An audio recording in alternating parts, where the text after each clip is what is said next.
Good morning, everyone. Welcome you all here at unique venue Heritage Transport Museum.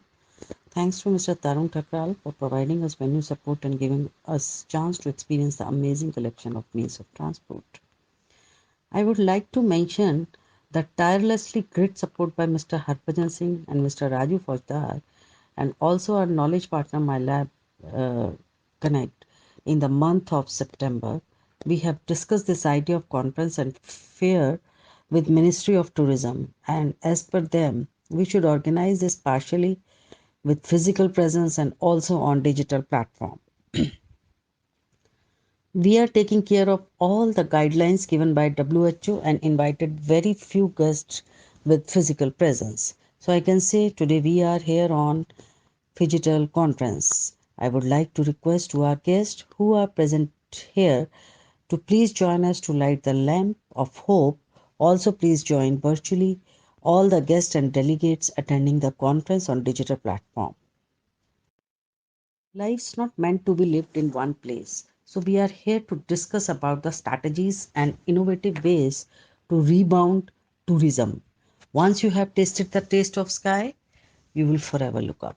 The coronavirus pandemic continues to hit hard, with international tourism expected to decrease by around 80%. Domestic tourism is helping to soften the blow, at least partially, and governments have taken impressive immediate actions to restore and reactivate the sector while protecting jobs and businesses. Many countries are also now preparing plans to support the sustainable recovery of tourism, promoting the digital transition and move to a greener tourism system, and rethinking tourism for the future. Domestic tourism has restarted in many countries but can only partially compensate for the loss of inbound tourism. Encouraging news on vaccine has boosted hopes for recovery, but challenges remain, with the sector expected to remain in survival mode until well into next 2 years. Coordinate action across governments at all levels and the private sector is essential. I would like to invite Mr. Harbhajan Singh, former Director, Honda and Chairman, CSR Affirmative Action Committee, CII, Northern Region, and Chairman of the International Socio-Economic Forum. Remarkable CSR initiatives like park development in Gurgaon, automotive training centers, Manavrashna University, and he is also a president of Society for Safe Gurgaon. So please share the vision statement with all our guests and delegates. Thank you, Rimaji. At the outset, I welcome His Excellency Dr. Sir, my friend Vinod, Mr. Thakral, Atulji, and all who are virtually connected with us, all physically present over here. It is a pleasure to be here in this physical and virtual tourism conference 2021. We had been planning to do it partially virtually and partially physically. So, though the vaccine has come and we are better placed than in the past, but still the delicate balance of taking precaution and safeguarding ourselves still need to continue. Of all the industries, tourism is the worst hit industry due to COVID. Whether it is hospitality business or airlines or tourist destination, they are the one who have faced the maximum hit. And in my perspective, they are the one who will take maximum time to bounce back. The fear which had got incorporated in the minds of individuals, organizations, is gradually reducing. So, I personally feel that all sectors will have to plan deeply for the resilience, how to bounce back, and they will have to be patient in their journey. Now, international travel has still not started, and a large chunk of tourism is dependent on international travelers in our country. The purpose of today's conference is to deliberate upon the strategies and share experiences to bring back the tourism back to normal. The other sectors like manufacturing, many sectors have bounced back and the pent up demands have come to the fore and people have started moving normal in their lives. But so far as tourism is concerned, it still has to go a long way. And I hope that the deliberations of today will create an understanding with the common sharing at how to move back and make this particular sector back to normal. Indian resilience is known to all. We have shown the world our capability to bounce back and proven our mettle to face crises. Despite incredible diversity our bonding as a nation to emerge as one in face of all crises is now evident to one and all. Man by nature is attracted to novelty. Human beings' urge to travel and explore has always added meaning to their lives and taken forward the journey of civilization. So I sincerely hope and believe that it is only a matter of time and the tourism will be back to normal. With these words, I thank and welcome all who have taken the trouble to be physically here after traveling such a long journey from Delhi, especially His Excellency, Hector Sir, Mr. Vinod, and of course, Tarun is the custodian of this property and all who are present here. And Rima, thank you for organizing this. Thank you all. Thank you, sir. As a Spanish proverb says, he who would bring home the wealth of Indies must carry the wealth of the Indies with him. So it is in traveling, a man must carry knowledge with him if he would bring home knowledge. Now we are going to invite a very enthusiastic, dynamic guest, His Excellency Mr. Hector Jacob, Ambassador of Ecuador. He has a long vision to collaborate with India in many possible areas like health, agriculture, art, agriculture, and tourism. He loves and respects India and its heritage.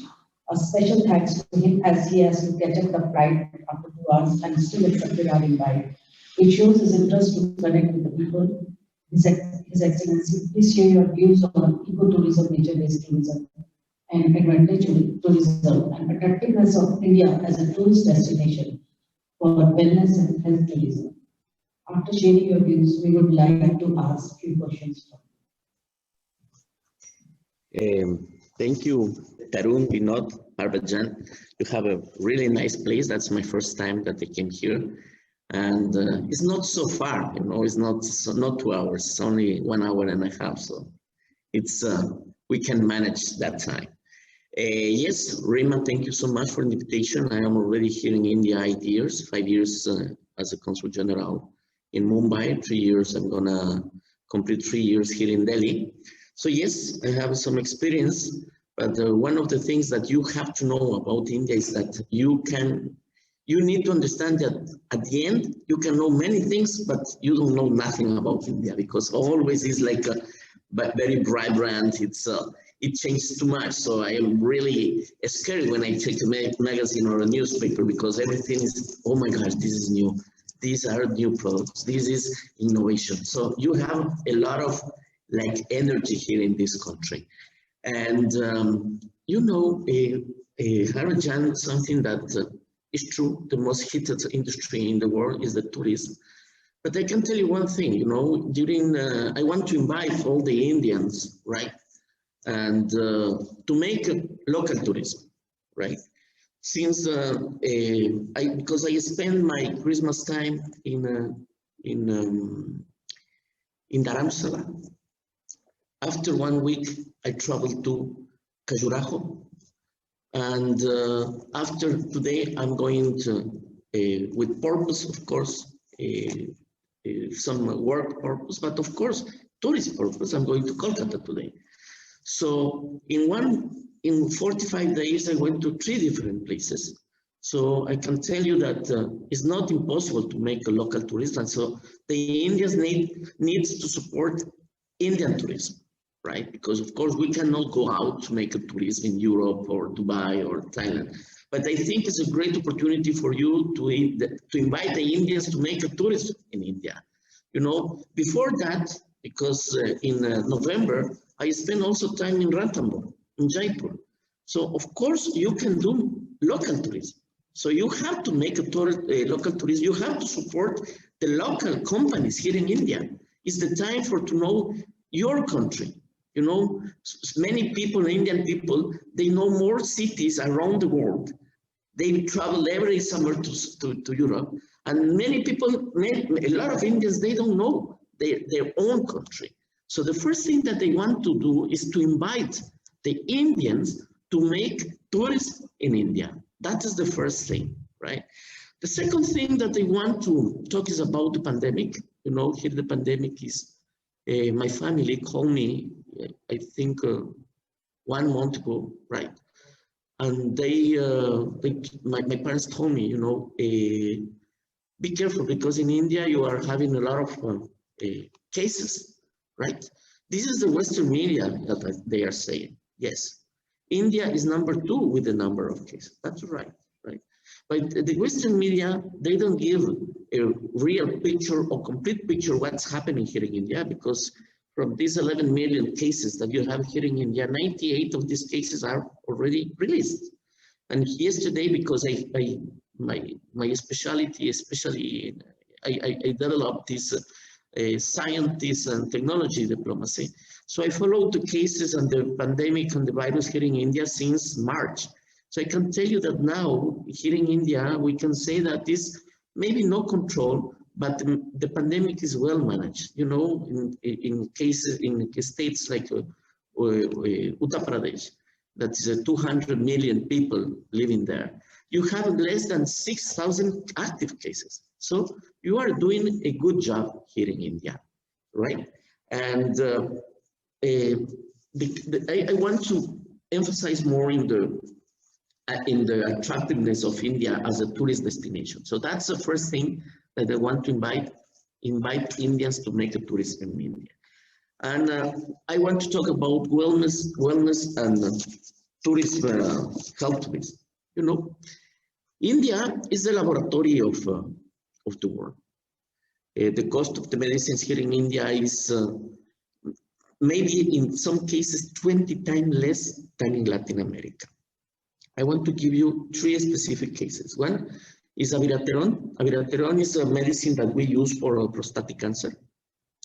The cost of these medicines is $5,500 in Ecuador. The cost of this medicine here in India is $450. We're talking about 10 times less. Let's talk about hepatitis C, right? In Ecuador, is around $40,000, the total treatment. Here in India is less than $2,500. We're talking about almost 20 times less. Let's talk about Perfinex. Perfinex is a medicine that you have to use for the pulmonary fibrosis, lung fibrosis, right? This medicine in Ecuador costs around $1,200 per month. Here in India, the last cost of this treatment is $450, the blister of 14 pills. It means that the total treatment for a month is 900 rupees, means $12 in comparison with $1,000, right? It's incredible. And the people, they used to think, oh no, but you are exaggerating. I am not exaggerating, because you can see the numbers, you can see the prices between India and the other region, right? That's the first thing. So why India is becoming and is a very popular medical tourism hub, right? In 2019, you produce more than $6 billion and you receive a 500,000 visitors, right? It's a huge industry. I was thinking, you know, in Dubai received around 13 million people or tourists per year. That was in 2018. And, you know, many of these people, especially these people, come from Europe and US, right? They are Western tourists. But here in India, you receive around 9 million tourists per year, I think, right? Yeah. And the good thing is that, you know, many of these people that they go to Dubai and they go to Singapore, because Singapore received around, in 2019, they received 16 million tourists. You know, many of these people that they go to Dubai, maybe, you know, it's only 1 hour and a half, 2 hours flight to Delhi. And why they should come to Delhi? To have executive health checkup, right? They can come here, they can visit Delhi, and they can spend one morning, they can receive the visit of the laboratories of the hospital, and they can have the blood test, and they can start the journey here in India. During this journey, they are going to process the lab test, and after all, they can spend 4 or 5 days. At the 5th day, they return here, and they get the results. With these results, the doctors, they are going to prescribe the treatment, prescribe the medicines, and they can save their lives. So I don't want to talk about only medical tourism. It's more than this. It's the survival tourism, right? And I think it's a great opportunity for India to develop this survival tourism, because you have the chance to do this, because you have excellent medicines, you have excellent doctors, you have excellent hospitals, and you have something that is really nice, is yoga and Ayurveda. So if you have all the components and all the ingredients to develop this industry, you have a great future. I think you are doing a great job here about the pandemic. I think the good times are coming. And the third thing that I want is to invite all the Indians to make tourism here in India. It's a great opportunity to know your country. It's a beautiful country. You know, I have been and I visited more than 60 cities here in India, from the North, Kashmir, Orissa. You know, I visited Tamil Nadu, Karnataka, Kerala, Mumbai. When I was living in Mumbai, I used to take the train in the night, and I sleep in the train, and I woke up in Goa. So normally I did this, I don't know, maybe once per month. So I know very well all the Goa region, Maharashtra, especially I forgot the name of the south of Maharashtra, that is the frontier and border with Goa. I used to go to Bengula many times because my assistant is from Bengula. So I spend the time with him and his family. His family is they are fishermen. So I used to go with him to catch the fish. You know, it's a really nice experience. I spend time with his family, eating at his home. It's a very normal home, and you can imagine the rural area. So we spend the time with them, because for us it's a great opportunity to know about India. Because I can tell you that normally the people used to say, why do you like so much India? And I say, you know, I don't try. I know what is the answer. I like India because of the people, right? Yesterday I was talking with a US diplomat, and we are talking about this, that sometimes in our countries, you don't see the light that you see in the girls and boys in the eyes, right? So this is that I like about India. It's a country that we need to know. We need to understand India. But to understand India, we need to pay respect to India. And the best way to pay respect to India is, knowing about India. But it's not only an intention, because you have to make a lot of research. You have to know. You have to travel around India. You have to read about India. And for to finalize, I want to uh, give you some, some experiences about how I adapted to India. When I came here in 2013, I got a guru. It was is a businessman in Mumbai. Is Mr. Shroff. Shroff is the owner of United Phosphorus, and I visited many times. He was like my grandfather, so I visited many times, and he said, you need to understand India. You need to pay respect, and you have to improve the relations between India and Ecuador and your country and your region. You need to pay respect India, and the best way to pay respect India is knowing about India. But especially, you need to know about India, and you need to become a specialist in 5 things. One is the history, especially after the partition. Second is the geography. You need to travel around India, because you can go to the map and you can see the map, but you have to travel. And you need to see that India is so multicultural, multi-ethnical, multi everything, right? So you need to travel and you need to understand what is India, deep India. The third thing, you need to read and you need to know about the religions, because the approach with the Muslim, Catholic, Jain, Hindi is totally different. So we need to understand what is the religion issue. The fourth thing is, you need to understand about cricket. That's the hardest for me. I don't understand cricket. I prefer football. So that's my last note in this. The fifth thing that he told me that I need to become a specialist is food, right? And food, I love dosas, masala dosas. I love butter chicken. I love tandoori chicken. I love all the thalis, Gujarat thalis, Maharashtra thalis. Of course, I love seafood, Goan seafood, Tamil seafood, and this is the way. And of course, I eat when I have. We are in friends with Indian friends, we eat with the hands, and it's a nice time. And I am forgetting one thing that's very important. It maybe is the most important here in India to attach the culture or to link the culture, link with the Indians, and it's Bollywood, right? Bollywood is the culture, how can I say that? Because in the Western countries, the music is there and the movies are there. But here is like a mix. Music and movie is there. My favorite actor is Akshay Kumar. I love Akshay Kumar because he has a very serious movies. Like I love how he did Toilet or Padman or Mission Mangal, right?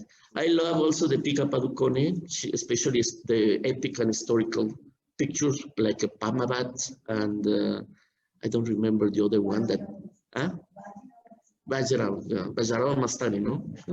Yes, Bajrao Mastani.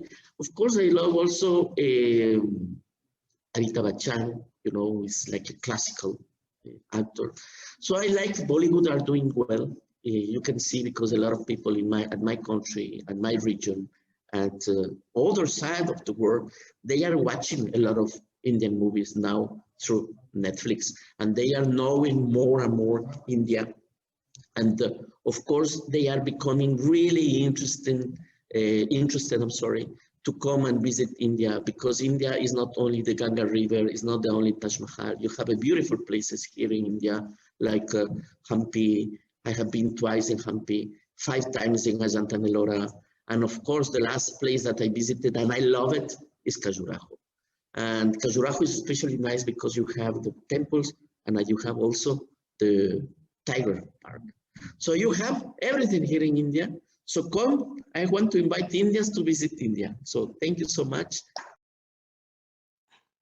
Our co-organizer, IICCI President, Mr. Atul Saxena is with us on virtual platform. Mr. Atul Saxena, Chairman AUM Group of Companies and President IICCI. He is, apart from which Mr. Saxena holds position at various trade and industry bodies, and some of which are representative the Omani Center for Investment Promotion and Export Development and Industrial Export Development Center for State of Kuwait, Vice President, India Vietnam Friendship Association and Yunnan Society for China India Cooperation and Exchange. He is also in the working group of various committees in Federation of Indian Chambers of Commerce and Industry, Indian and PhD Chamber of Commerce and Industry, among others. Previously, he had worked in large Indian companies like Birla and Fortune. Due to his long working experience in international So trade, thank you, Rinaji. And I would also like to welcome His Excellencies and our friends from media and also from foreign embassies, and also to Dr. Vinod, whom I see sitting on the dais. As you are aware that tourism plays a major role in the economy of the country, and it is also a major revenue source for the government and also for the people who are employed in this sector. And as we are aware that today, because of COVID, the tourism industry was largely hit, but we feel that the rebound is coming back, and as international travel will start, tourism will be again a main focus for development. All the governments all over the world know the importance of tourism, and some countries, like especially like Singapore, depend heavily on tourists visiting from India. Similarly, is the case of Thailand. India, as we know, have many attractive destinations. And as I was listening to His Excellency just now, that India offers a very good destination for medical and wellness tourism. In this sector, we have the edge, and we do have many people coming from, especially from our neighboring countries, for medical treatment. And some hospitals I see in Delhi, we find people from Afghanistan, and also in south and east of India, people from Bangladesh for medical tourism. So this is one area where the growth is going to take place. Beside this, as a chamber, we have a very strong vertical in tourism, and we are the only chamber which have made a report on outbound tourism industry, especially on the fact that why Indians travel overseas. This report has been of great assistance to countries like Malaysia, Thailand, Macau, and others who depend largely on Indian tourists. So this report is also now well sought out by certain Latin American countries, because they would also like to have more and more tourists from India. So the chamber works in various verticals. And as I just mentioned, tourism is a very strong vertical. We have very good members who are from both inbound and outbound tourist industry. And we do feel that in the recent months, the tourism industry is going to come back with a bang. And we feel that more and more tourists will be traveling out and into India. So this is my take on tourism, and I would always like to thank Rima Gagji for inviting me to this session, and I thank you all for attending it. And we wish the session tomorrow would also be very successful. Thank you again. Yeah, it's your views on strengthening cooperation within and between countries to support tourism. You know, we have to understand one thing. We need to go to the region south, right? Many of the Indians, they go, and also the Latinos, the Latin Americans, they usually go to visit Europe, US, in the north countries, right? But the thing is that we need to support the cooperation south. And one of the ways to strengthen the links and the relations between our countries is exactly visiting our countries. Sorry. So we have to visit our countries. So that's why many of the people of Ecuador and Latin America, they are interested to come to India.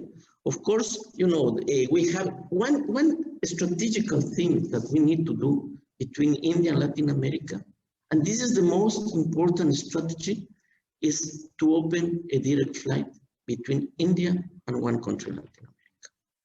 Okay, any other strategy can work, but not like if we open one strategical flight from India to Delhi. Delhi, Panama, Delhi, Mexico City, Delhi, any city, any hub in Latin America, it can be very important because we can improve the relations, not only tourist, but also commercial relations. Because, you know, for to go to my country, it takes 30 hours. So you can imagine the people can only thinking and imagine, you know, that I have to come to India, flying 30 hours, say, no, thank you, no. I'm going to spend almost 60 hours only in the flights and in the airport. So it's impossible. So this is the most strategical thing, is to open one flight between India and Latin America. One more last question.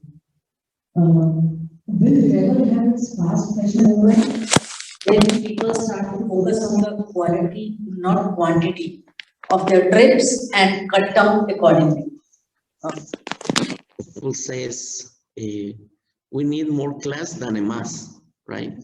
And you know, the tourism is going to change for sure.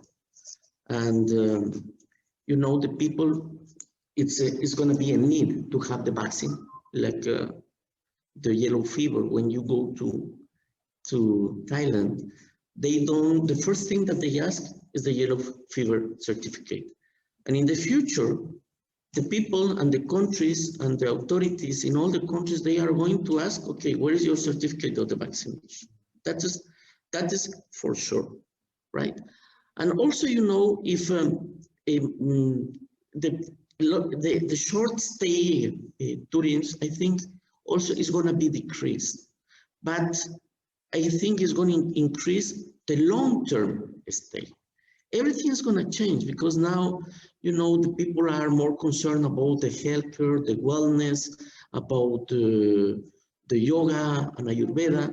You know, because when I was living in Mumbai, you have the Yoga Institute, and these people from all over the world, they go and they spend 6 months there, right? So this is the way how the people are going to be connected with the tourism here in India. Normally, you know, the people, 78% of the total population in Europe are not happy with the actual job or the actual duties, right? And they have to stop. Normally, you know, everybody they do maintenance. They do maintenance for the AC, they do maintenance for the car, they do maintenance for the home, they do maintenance for everything. But ourselves, we never do a maintenance of ourselves, right? Sometimes we need to stop, we need to check, and we need to reevaluate our lives. And one of the places that we can reevaluate is India. You know, I have a dream, I have a nice dream that with my wife, with Toya. No, it's not my wife. Yesterday, I got a new concept. We prefer mass better than, no, we prefer better class than a mass. And the other concept that I learned yesterday is that I'm not going to say to my wife anymore, my wife. I'm going to say my soulmate. So she is my soulmate, and you know, our dream is, okay, we have to stop, and we want to have 6 months, right, for ourselves.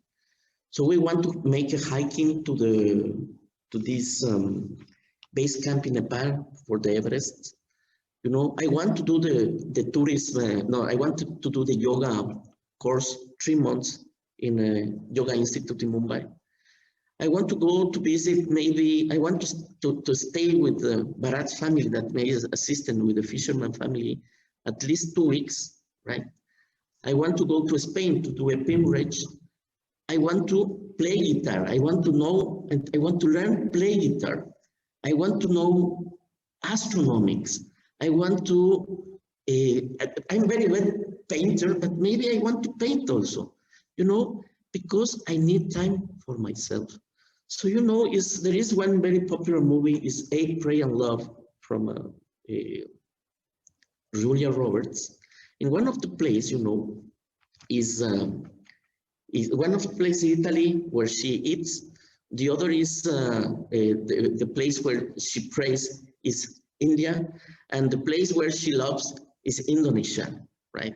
So we are thinking with some people in Khajuraho, you know, that maybe we can create a place with all these components, a place where you can eat, because, you know, it's proved that maybe the diet, the Indian diet, is very good for the immunology system. So maybe we can become a very good, I am semi-vegetarian, but I'm not total vegetarian. My wife's totally vegetarian. But maybe we can start to learn how to prepare good dishes, vegetarian dishes, Indian dishes. Then you have a prayer, you know, India is the capital of the prayers. It's the capital of all the religions. And it's really nice because normally I used to say, how you define India? And I have this picture, you know, this is in Bandra West, where I used to live. And it's nice because there is a Catholic school, and people from all the religions, Jains, Catholics, of course, and Hindus, they go to this school. But especially there is this image that the Muslim people go to this Catholic school also. And the mothers are waiting outside. And this is the religion. So this is the, you know, if you want to know how to pray in different religions, you have to come to India because you learn how to pray. Sometimes we are Catholics, but because we are culturally Catholics. Maybe no, we are not practicing the religion. And of course, we need to learn to pray. And this is the place where we need to pray. We need to learn to pray. And the second thing is to love, right? Eat, pray, and love. Love, you know, you love all the people here in India because you see, and normally I use the people, some Western countries, they say, you know, which is the best standard of life in the world. Right, yes, maybe they have a good healthcare, education, everything, yeah. And some Nordic countries, they say that they are the happiest country in the world. But I have this other picture, right? Some kids playing on the sea, playing in Hampi, you know, in Khajuraho. I remember when I came because I went to the festival, cinema festival in Khajuraho, and they say, okay, what is the most impressive thing that you visited in Khajuraho? Maybe the Khajuraho temples maybe are the most beautiful temples in all India, and I have been many. Then, you know, the Tiger Park, that's very close to Khajuraho, is also nice. And the third thing are the kids. The kids, you see those kids in the streets, because I did in the downtown, I walk by myself and my soulmates, and you see this light in the eyes of the kids. That is really nice. So if you can eat, you can pray, and you can love, India is the place that you have to come. And this is going to be a long-term stay, because if you want to learn about India, you have to stay more than 2 weeks. You have to stay at least 6 months. And this is the time that you can reevaluate your life and you can make a better life. So that's the thing. I think the long term is the future of the tourism. Thank you.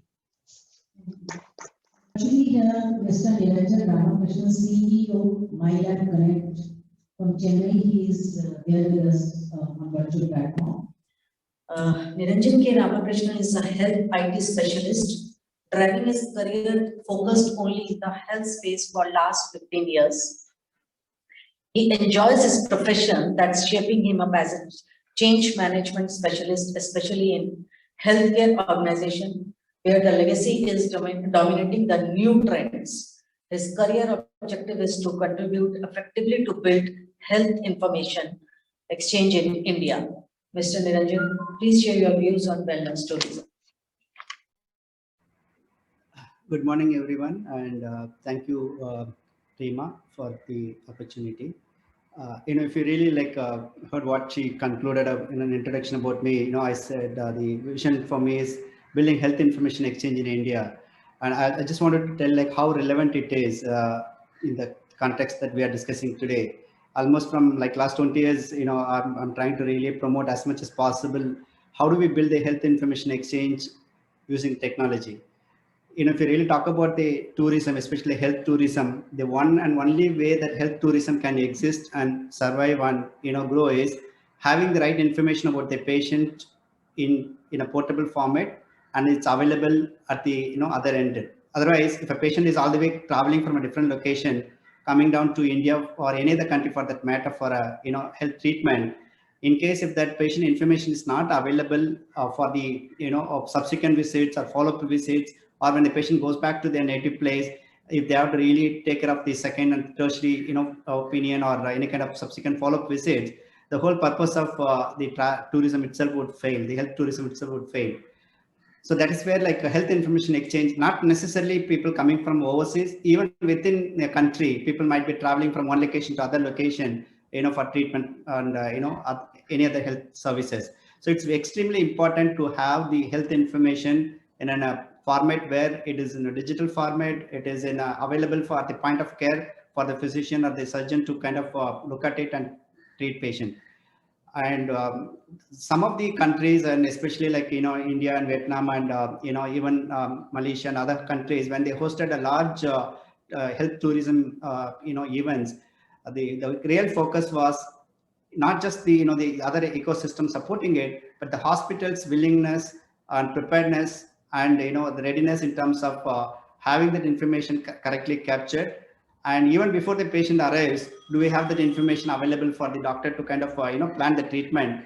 And during the treatment, whatever the information is getting captured, is it really stored in the right format with international standards? Because every country has their own health IT policies, data privacy policies, etc.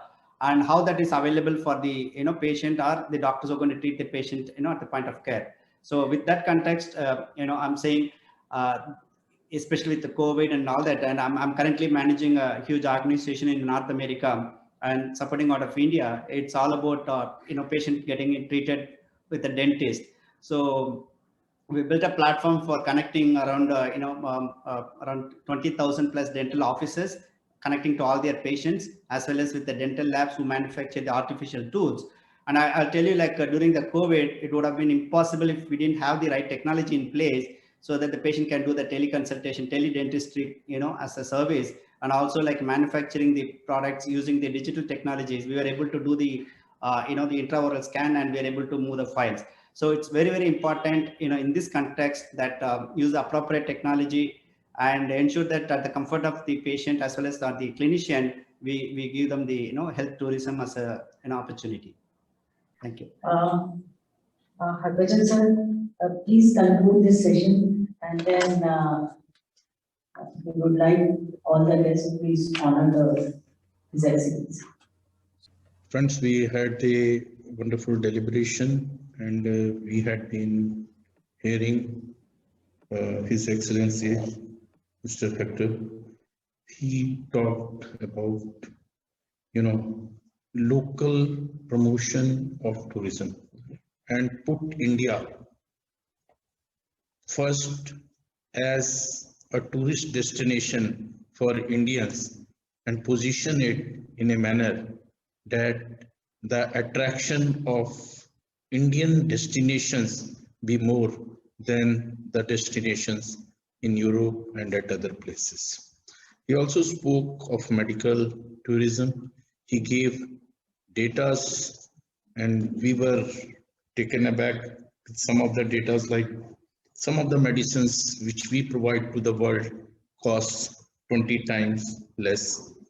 And the numbers of medical tourism which is increasing every year. He also spoke of various tourist destinations where he had been, and also coined the phrase that more class than a mass, and moving from wife to soulmate. In our context, many a times in rural areas when I go and I say, means okay, talk, many people lightly abbreviate wife as war invited forever. But you have converted it to soulmate, and I think that is a great journey which we have. Thank you, His Excellency, for being here with us. We also heard president of the chamber, and he focused and made us aware of the various verticals which the chamber has, and the vertical of tourism on which there is a special focus. Uh, Lately, just now, we also heard Mr. Niranjan, who again is from the field of medical and has talked about health tourism and the upcoming of Indian uh, uh, Indian medical tourism in a big way. I think having camps, positioning India as a unique destination for tourism, whether it is health, whether it is adventure, whether it is a general entertainment visits. I think there is a great learning scope available with us as a nation, and India has always been an attraction to the world when it comes to spirituality, to yoga, and our Indian medical system itself is very powerful. And whether it is Ayurveda and many sciences which were created by us as a nation and had the international accolade. So I think that we have to first believe in ourselves as a nation. We have to believe in ourselves as a people of great potential who can make a great difference to the world. And of late, the way we have handled, as His Excellency rightly pointed out, the population of UP and the minuscule number which is there shows our competency to handle such crises. So thank you all. Thank you, Vinodji. Thank you, Thakral Saab, and all who have connected online, virtually, and all who are present over here. I think His Excellency has some point to make, so I would request His Excellency to speak. Thank you. Thank you, Mr. Singh. I met Mr. Singh a long time ago, and we have a lot of dreams in common. And I can tell you one thing that the only, my final words, okay, the Indians need to love India, right? And the best way how to prove their love is making tourism here in India. Because we have a beautiful country, and normally when the people used to think, okay, who is the richest country in the world? Yeah, maybe economically, you have many people richer and richest in the world. But one of the things that I can tell you that India is the richest country in traditions, in Ayurveda, in yoga, right? In temples, in people, good people. So I can say that you are one of the richest countries in the world because of this. This is a country that you need to explore, and I can tell you that you try to learn about India, but always the edge is too much. So because every time, all the time, that you don't know nothing about India. And thank you so much. That's my final words. Thank you, Rima. Thank you. Thank you. Thank you. Here with us all participants, our guests who are virtually with us. We would take a short break because His Excellency has to leave now. So, and Dr. Vinod Verma and Mr. Karan, and we would like to hear you after the break with the ambassador of Venezuela. And there is some sudden meeting came up with Costa Rica ambassador, so he'll come tomorrow morning. So now I would like to request Dr. Vinod Verma, Mr. Thakral, and Harbhajan sir, please honor His Excellency.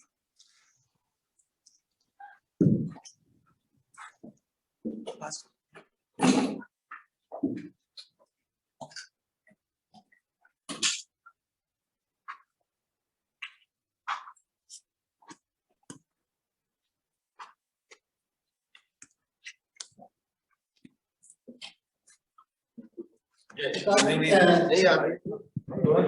a transport museum.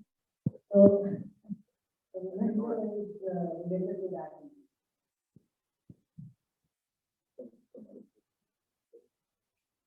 My phone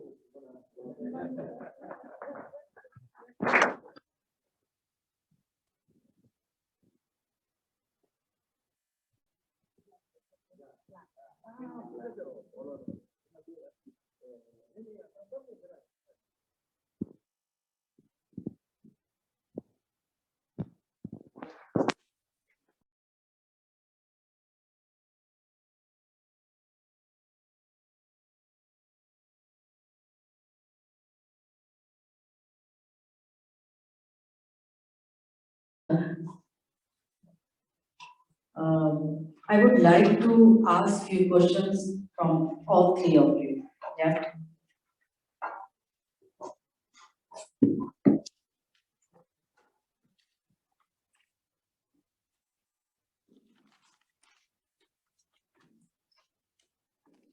Harbhajan sir, this question is for you. Will travel and tourism finally make it as policy issue and agendas of political candidates during elections around the world?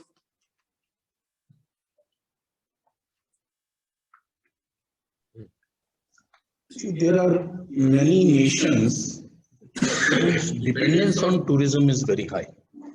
Rather, their survival to a large extent is dependent upon tourism only. So for those nations, the political agendas have tourism on the upper berth of their policy making.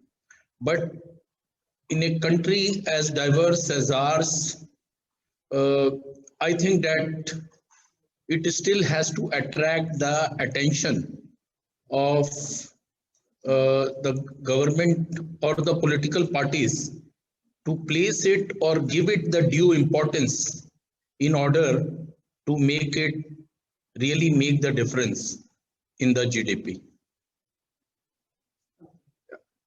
Thank you. And my next question is Dr. Verma. What does flying look like now? What does flying look like now? What does flying look like? Okay, yeah. Just to add, Harbhajan Singh said expectation from the government to connect with the local, institution or the authorities to promote this tourism. And coming back to the future scenario and to utilize this COVID time,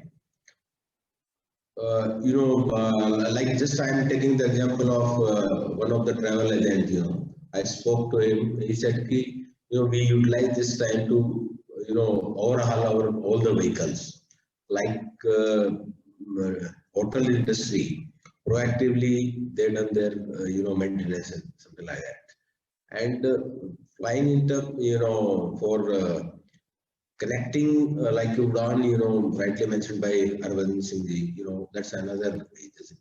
We need a tourism industry or directly or indirectly. They need to work closely with the government to, some sort of, they should be vocal for local in terms of, their policies and this thing, and they suggest the practical solution to that. So then only, someone can say that I don't have any idea. To get an idea. So that's my point, that way to explore the possibility of linking their experience with the policymaker so that they can make the policy the practically viable and feasible. That's my point.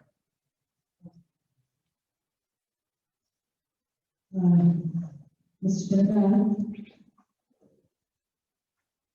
what is the potential of rural tourism in India? I mean, like any other, tourism has various aspects and various facets. We talked a short while back about wellness tourism. We talked about cultural tourism. Rural tourism is in a state of infancy, to be very honest, in India. We've not yet promoted it in the way it should have been done. What certain private entrepreneurs have done in the past is created ambiences and created elements of rural tourism in a modern kind of a setup. Rural tourism, I think, is much beyond just creating that facets. You need to take visits or organize tours to those actual villages that exist, where a variety of people can have a look as to how they live and how they actually work on a day-to-day basis. India, unfortunately, has so many elements, unfortunately or fortunately, actually, of tourism that we need to, the government actually needs to focus on each of them with equal importance. We focus on cities, we focused on the Golden Triangle, Delhi, Agra, Jaipur. We focused on certain, beautiful locations in the south, in the west. We've looked at Bodh Gaya, we've looked at, and we've created certain elements there, which are recognized world over now. But from a rural point of view, we've still not done enough. And I think it's time, in order to differentiate ourselves, in order to make sure that we offer beyond just the traditional tourist destinations, places which can become significantly important for tourists, not only foreign tourists but also Indian tourists. Sure. Any of you, will governments reduce dependence on travel, or will they continue to put quantity over the quality as a measure of tourism success? See, if you see it from the perspective of the government, one is the revenues which they will be attracted to. Second is positioning of our cultural heritage internationally to attract further tourism. So, means whether it is volumes or quality, I think there will be a balanced approach which will have to be adopted. At some places, they will have to go for volumes, and at some places, they will have to focus on quality. Yeah, further to add this, really, that's the tagline of Rajasthan is that ki padharo mare desh. And kabhi Gujarat aake to dekho, something like that, Gujarat. So my point is that that should be this line is not a simple tagline. It should be implemented with the dil se jo awaaz aaye, something like that. Kahna, it's easy to say that we welcome the guest, and the local people should realize the importance of visitors. They are coming here, and the local people should realize that isse hamari rozi roti chalti hai, something like that.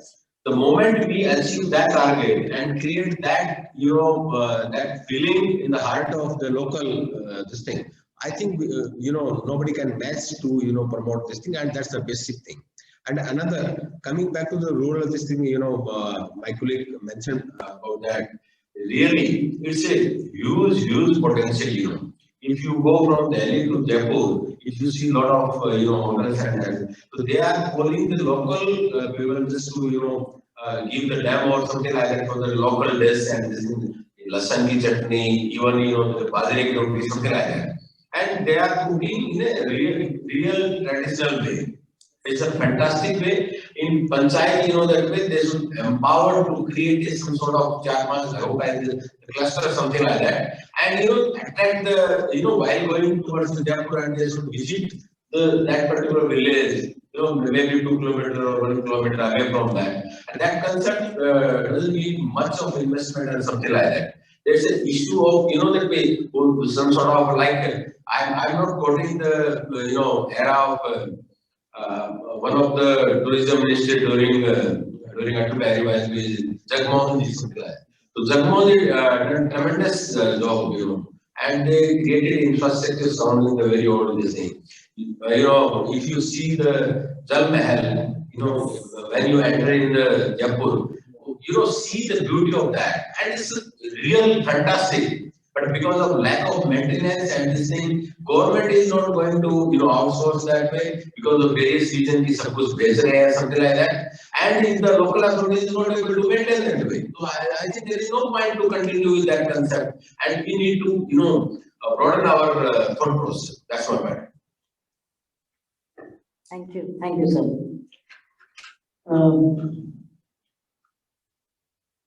Trevor will be back, but it won't look the same. You all agree with this?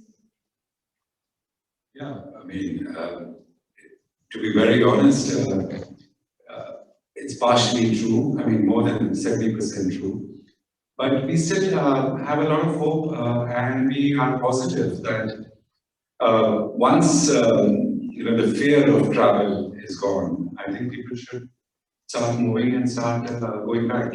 But what COVID has done, or what this pandemic has done, has actually made people realize how they can save costs, whether through meetings, virtual meetings, whether working from home, whether it is spending less time traveling when they can do their jobs, from home. So there is going to be a shift. I wouldn't say it's going to be a complete shift, because there are certain things that can't be done without actually meeting or actually networking. But yes, let's assume that hospitality industry, tourism industry comes back to at least 70 to 75% of normal or pre-COVID times. I think that should be a fair assessment and a fair move forward.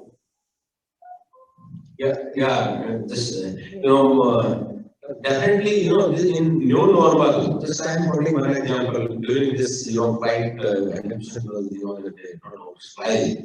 During that time, they, started traveling from Delhi to Ahmedabad, right, by road, And, you see, we are 2 or 3, so they club their visit and as per their his or her convenience, and they visit particular destinations by road, Likewise, Lucknow and something like that. So that's a new shift, from air to road and from road to something like that.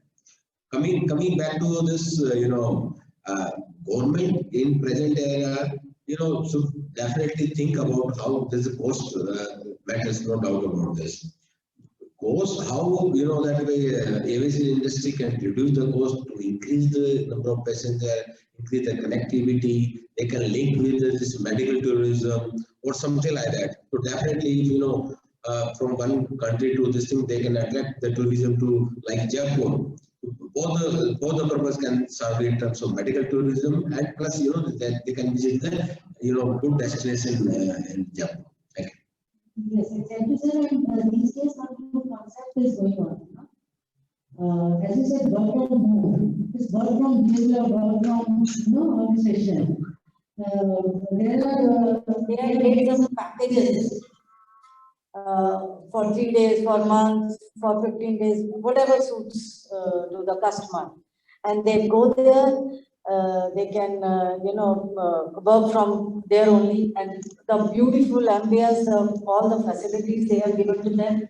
So most of the companies, I should not say, but individual bachelors are doing the same. And even yesterday, day before yesterday, I spoke with the CEO of that company, the startup. Basically, it's 2 years ago they have started, but now they are on boom. Just because of Yeah, likewise, the concept of destination marriage. No one can talk about the destination office. Exactly, exactly. Very true, very true.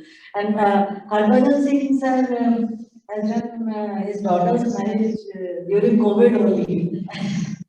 And he is the right person. He has done the marriage during COVID because of the economics and just to take advantage of that, or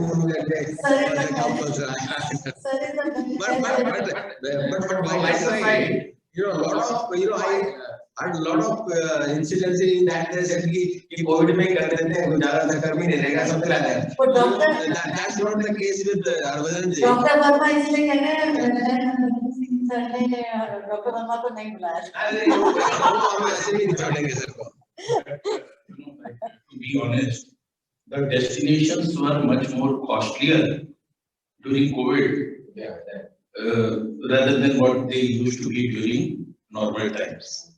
So, second is that we found that the numbers of course were limited, but so were the destinations which were available. And nowadays I find that this concept is picking up.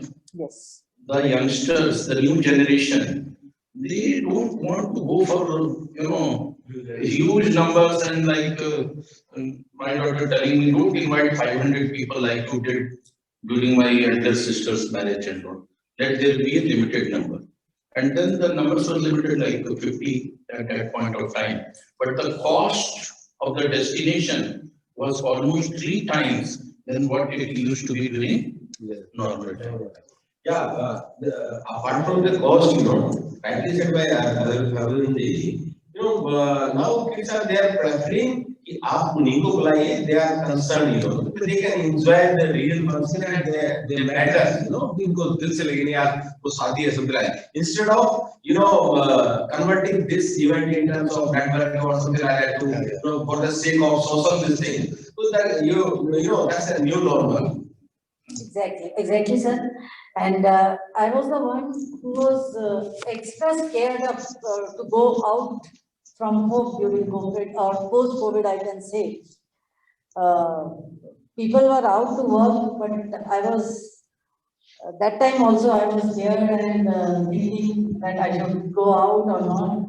And this event is, as I said, proposed in the month of September. And it was initially absolutely virtually, but because of the ministry's concept, because still in government, they have not implemented the concept of virtual conferences and fairs and all. So just on the documents, it should match. So they wanted to be partially, it should be, physical also. So, I was associated with one university, and now the entire education system,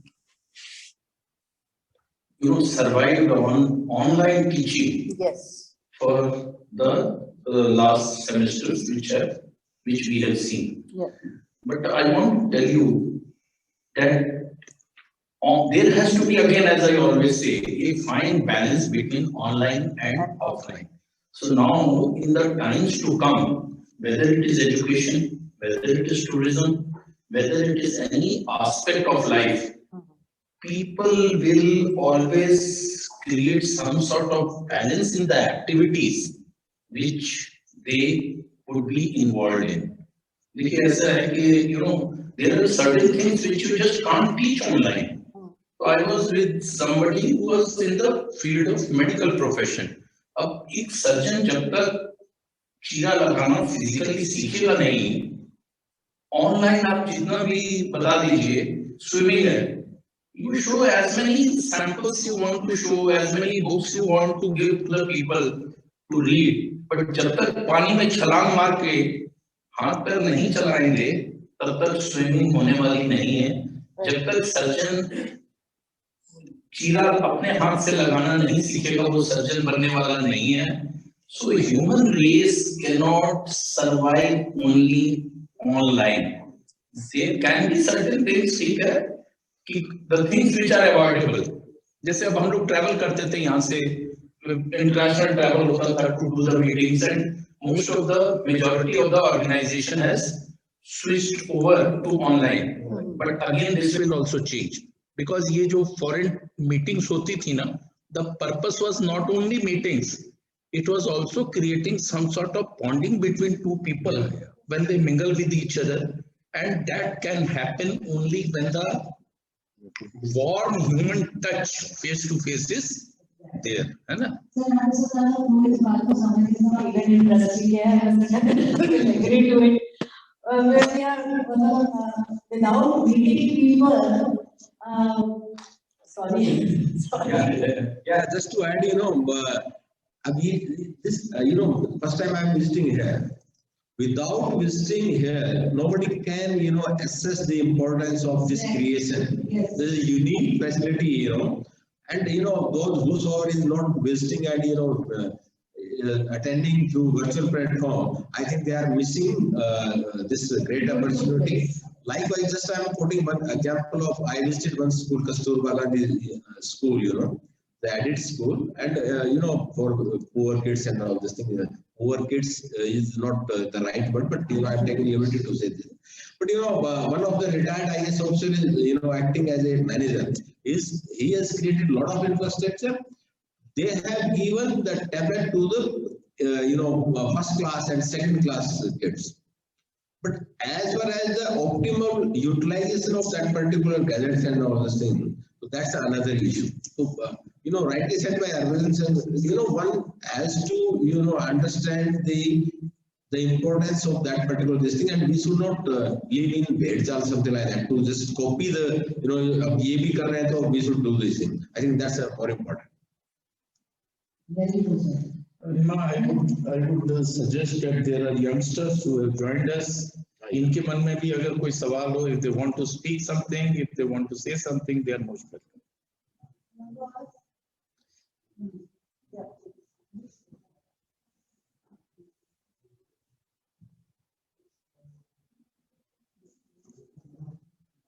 Hello. कुछ भी Hindi English चलेगा यार. Hello. Just anyone can put light on that. Those who are not comfortable in using the laptop and this thing, I am talking about the age generation or some gap, something like that. So how you see the present era, because the young generation is more comfortable than the different this thing. Anyone can share something or can elaborate this situation.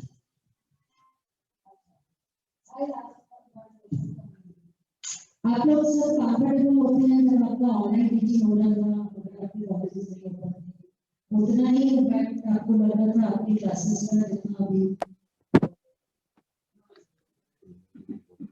You all had very good network connections. No. Right. Means physical teaching is most impact. Right. तो अगर आपको लगता है इस तरीके के programmes virtual होते हैं, फिजिकल नहीं होते हैं, तो क्या आपको क्या सोचते हो?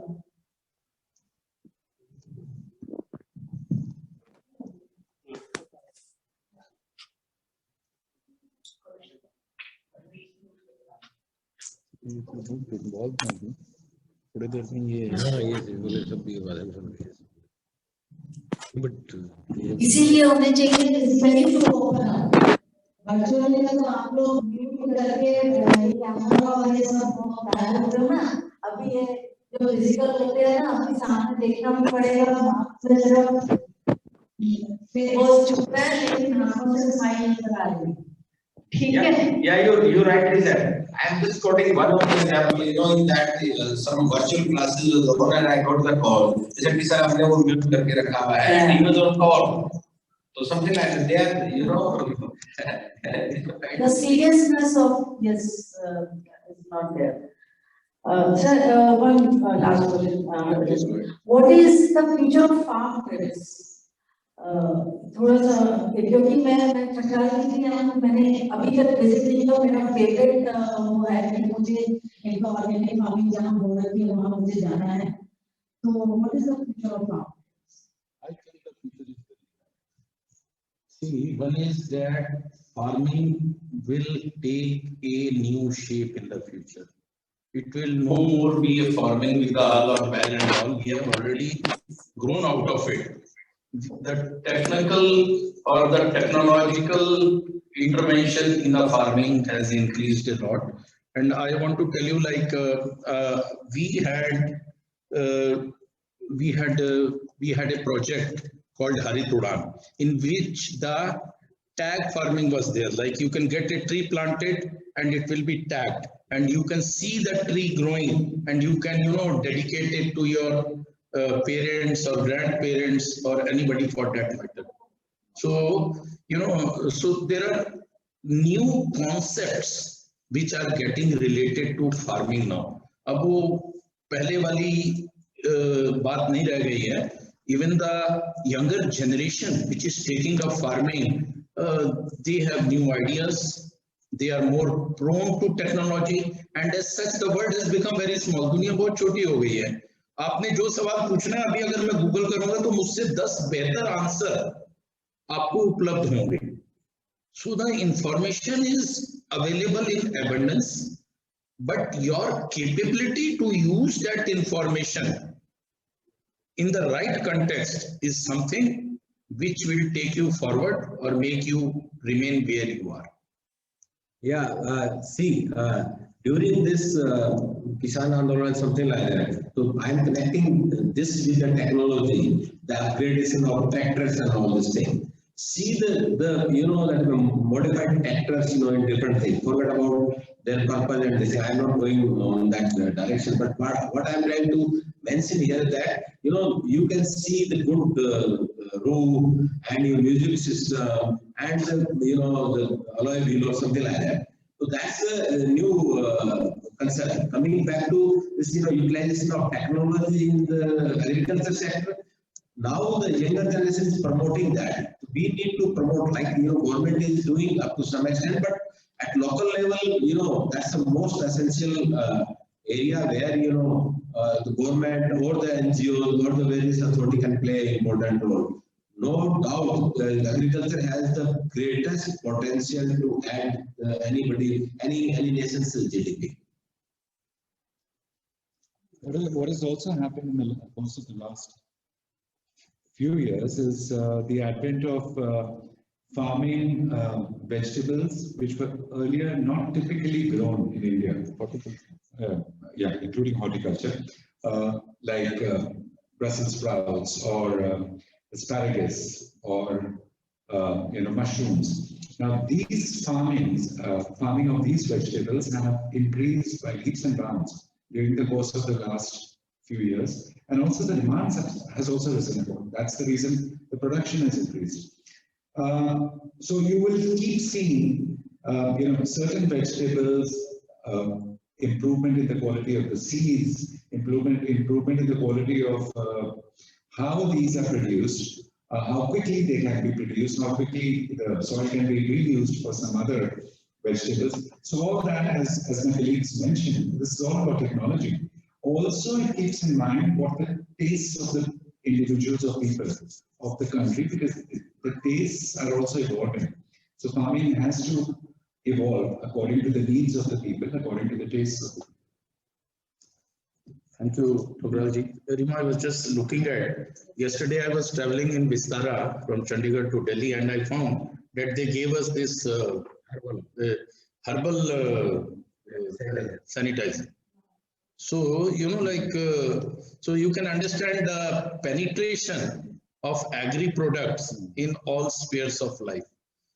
Second thing is that I am sorry, I will leave because there is some important thing which has come up on family level.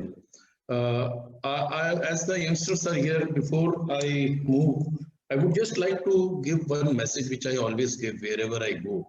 See that, like, you know, there is no parent on the earth, दुनिया में कोई ऐसे माता पिता नहीं है जो अपने बच्चों के लिए अपनी जरूरतों की कुर्बानियां नहीं देते.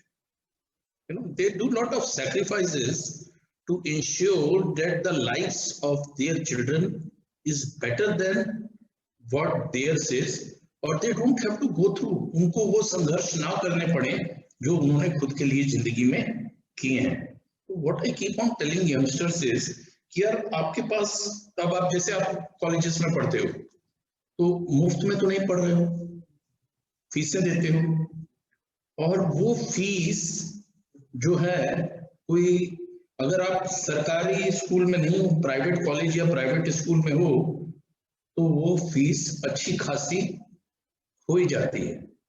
तो there is nothing, there are no free lunches in life. तो जो ये समय आपको मिला है ना, don't waste it, utilise it. नहीं तो जिस समय जो काम कर रहे हैं ना, उस काम में अपने आप को डालिए, put yourself in that job. We don't need people who are doing half-hearted efforts. आधा ध्यान कहीं और है, आधा ध्यान कहीं और है.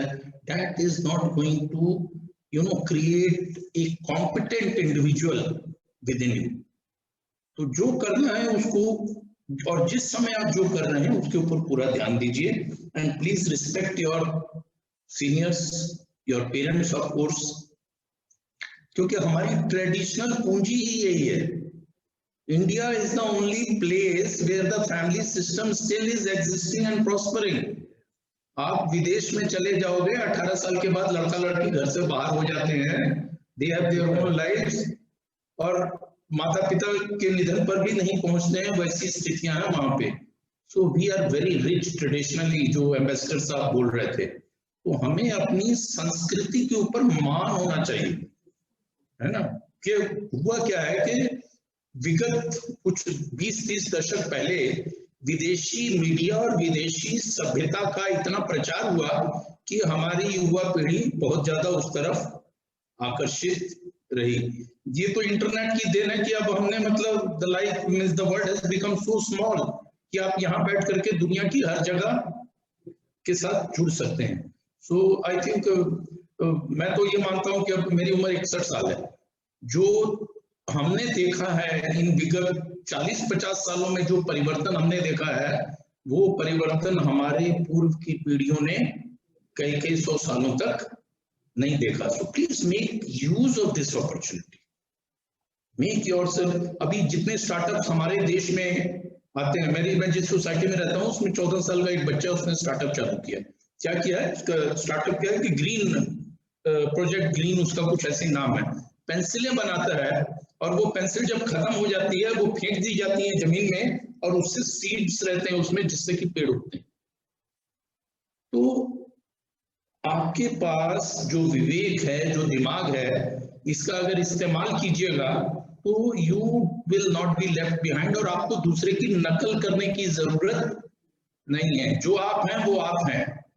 आप अपने लिए और अपने परिवार के लिए you are the most important person. लोग क्या कहेंगे, लोग क्या बोलेंगे, वो सब की ज्यादा चिंता करने की जरूरत नहीं है. मैंने अपनी यात्रा एक मजदूर के रूप में शुरू की थी, और मैं एक मल्टीनेशनल कंपनी के होल टाइम डायरेक्टर के पद से रिटायर हुआ हूं. तो हमें किसी की नकल करने की जरूरत नहीं है. अपने ऊपर आत्मविश्वास रखने की जरूरत है, अपने समय को पकड़ करके चलने की जरूरत है, और मेहनत करने की जरूरत है. अगर ये 2-3 चीजें आप ध्यान में रखिएगा तो आपके लिए ये बहुत फायदेमंद होंगी और जीवन में आपको बढ़ने में बहुत मदद करेंगी. हम लोग हर क्षेत्र में काम करते हैं. टूरिज्म के ऊपर हमारा बहुत आकर्षण है. आप लोग जिस जगह हैं, पहले हम लोगों पे स्कूल टूर्स होते थे, वोकेशनल टूर्स होती थी, एजुकेशनल टूर्स होते थे. नालंदा यूनिवर्सिटी के ऊपर भारत को मान था. विदेशी आते थे नालंदा यूनिवर्सिटी में ज्ञान हासिल करने के लिए.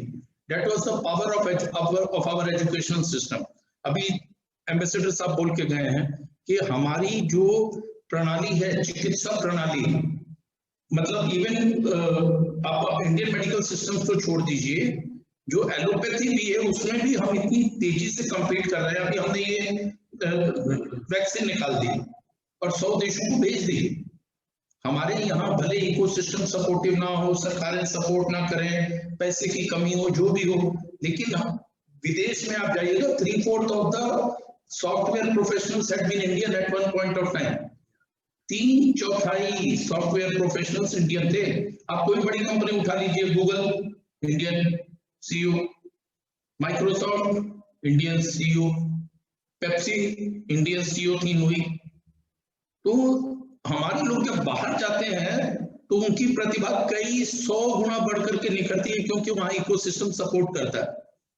हमारे यहाँ भले ही इकोसिस्टम सपोर्ट ना करे, लेकिन उसकी परवाह करने की जरूरत नहीं है। तो देश को तो हम ही लोगों ने बदलना है, कोई ऊपर से आके थोड़ी बदलेगा।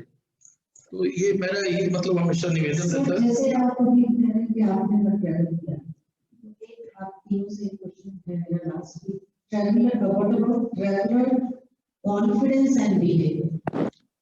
See, that is increasing every day.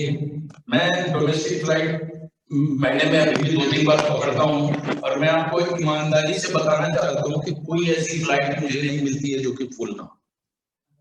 हमेशा आपको फ्लाइट फुल मिलेगी। बिल्कुल, हमारे देश में लोगों के मन से वो भय कोविड का काफी हद तक निकल गया है। अब किसी गांव में चले जाओ ना यार, कौन आपको मिलता है मास्क लगाए? वो ये बोलते हैं कि ये शहरियों की बीमारी है वो। यस बोले आपको होगा सब, आपका खाने पीने का, ऐसा हमारा कुछ नहीं होगा। And coming back to, sir ने सही बोला कि ये जो कॉपी करने का कंसेप्ट है ना, वो हमको छोड़ना पड़ेगा। अगर आप देखेंगे आज तो 5 स्टार में खिचड़ी जो ऑर्डर करने वाले हैं ना, वो बहुत ज्यादा है। और एक गांव में जो खिचड़ी जो बनती है, यानी पहले कभी बाजरे की खिचड़ी बनेगी, फिर कभी मेथी का बीच में समथिंग लाइक, जो एक मेनू पुराने टाइम में रहता था, दादी माँ ने जो बना दिया, वो लोग 5 स्टार में जाकर के फॉलो करते हैं। और एक जो गांव में है वो अपना कुछ पैसा करके बनाता है, शहर में लाता है, तो उसको चाउमीन खिलाता है या उसको चिप्स का पैकेट खिलाने में अपना स्टैंडर्ड समझता है। तो यानी जो है कि ये साइकिल चलती है। तो हमको जो सर ने सही बोला कि जो हम हैं, हम उसको ध्यान रखना चाहिए। हमारी स्ट्रेंथ बहुत स्ट्रॉन्ग है, योगा में है, मेडिकल फील्ड में है, in you name the any field, where Indian has proved talent like anything. तो ये अभी इसके कोई सानिध्य नहीं है, और इतना टैलेंट इंडिया में है जितना जिसका कोई जवाब नहीं है। ये तो हम जाकर के दूसरे की कॉपी करने के चक्कर में रहते हैं। पहले दातुन करते थे, उसमें बोलते, फिर बाद में आज वही जो है आपके दूसरे जो प्रोडक्ट है वो ये बोलते थे इसमें नीम है, इसमें नमक है, समथिंग लाइक दैट। तो दैट्स लाइक दैट। मुझे इजाजत देनी होगी यार, हम तो राख से मंजन किया करते थे। और अभी भी अब घर में राख नहीं मिलती है, क्योंकि अब तो चूल्हा जलता ही नहीं, अब तो गैस चलती है। You wanted to say something sir, आप कुछ कहना चाह रहे हैं? उनको माइक दे दीजिए। I am the person.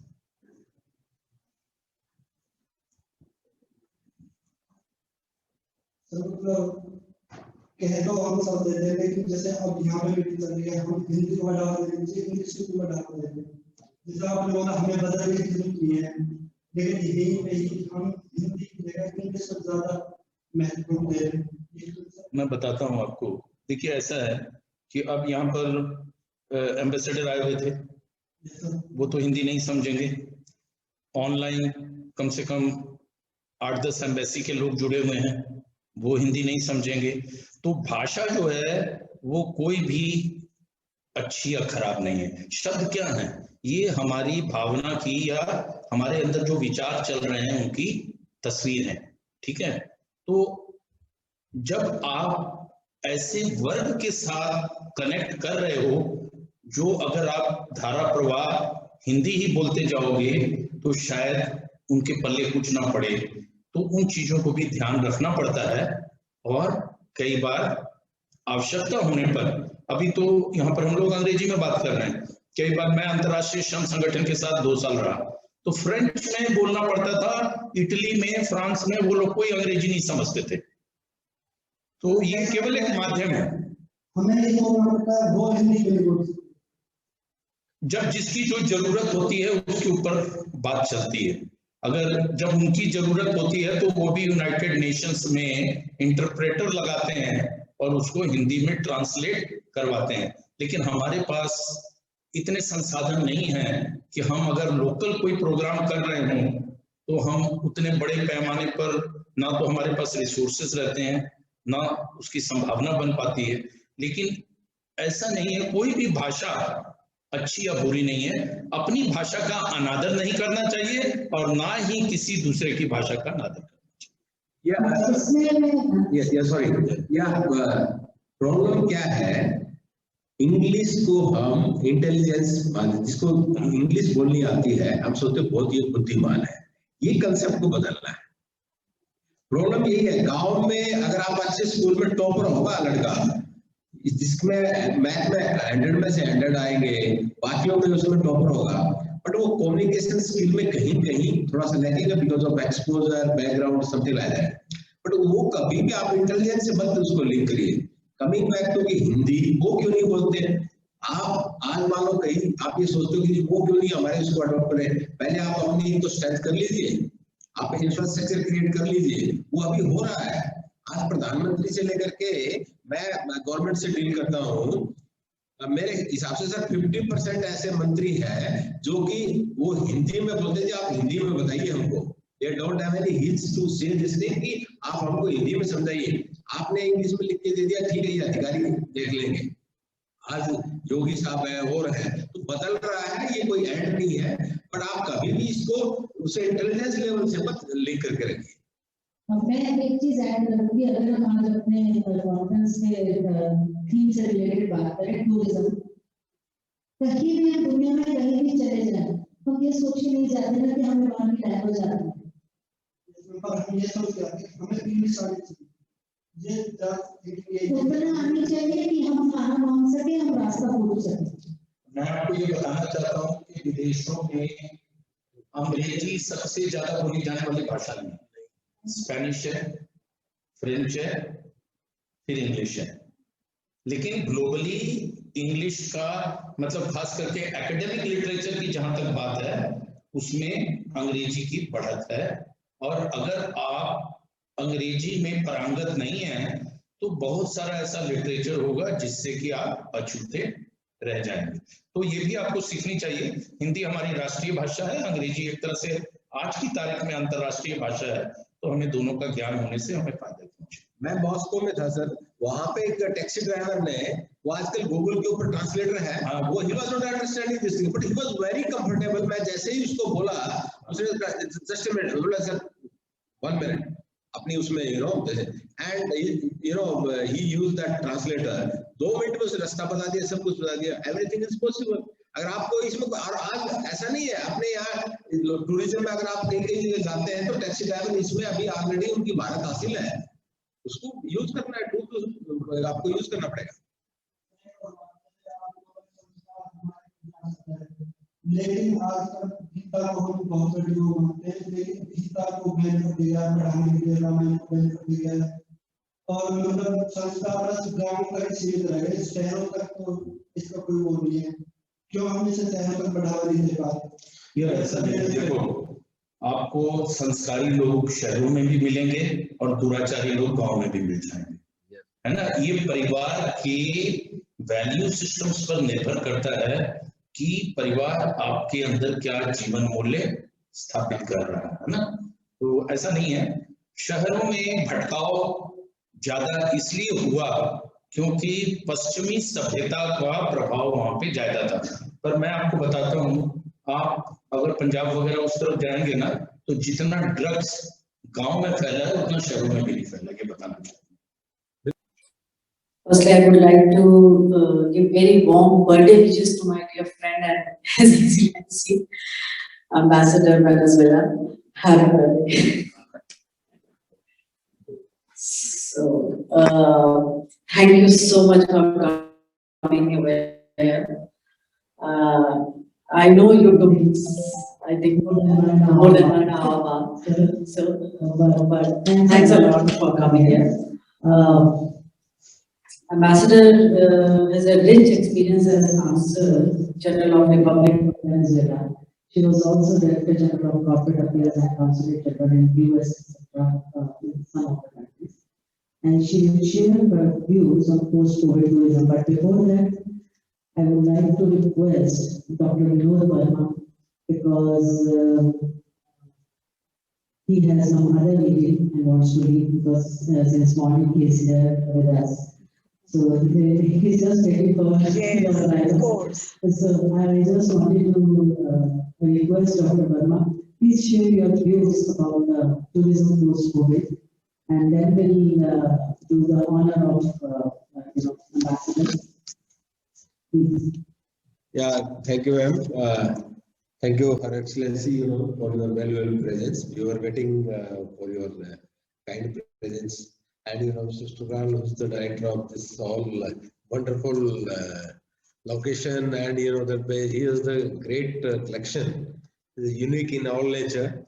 So we are proud to have you in this program. For post-COVID scenario, everybody is waiting for, just to move this journey towards the normalization. And, like from national to international flights are not on, but still, everybody is waiting, kab wo din aayega, when, that the international flights, start. Instead of talking, we talked a lot, in the previous session. We are eager to hear from you as this thing. And thank you, Rimaji, for inviting us and, for creating such a wonderful environment. We are here in transport museum. Yeah.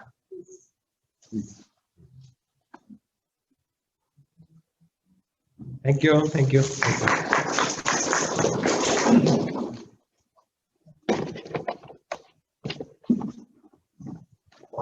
One should not say I was waiting for this only. Thanks a lot, sir. Thank you, sir. So thank you for your gracious presence once again, Ambassador. Before you speak, I think you would like to play the video. Yes. Let me tell you, this event is associated with Ministry of Tourism and IICCI, and Mr. Chadra's this Heritage Transport Museum is they are venue partner, so they are supported tremendously and unconditionally. Because of Ministry of Tourism policies, we have to do some of the part of this conference physically also. Though there are few embassies, few countries, Bangladesh, Vietnam, they are connected with us virtually, and some of the industry people, some of the more PSUs and private sector people are over there, colleges also, hospitality industry. So physically, we have restricted for the very, very, very few guests only. So that's why.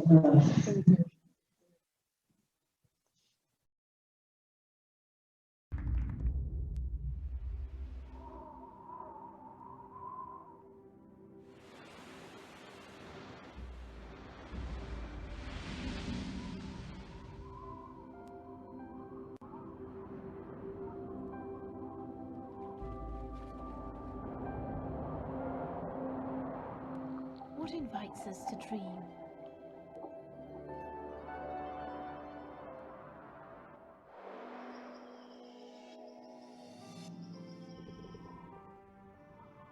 What makes us fight?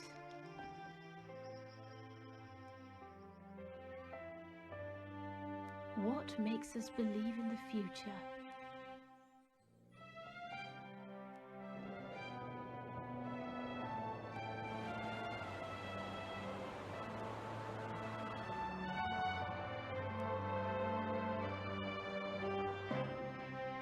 Our place and our richness. Shared dreams that are a reality.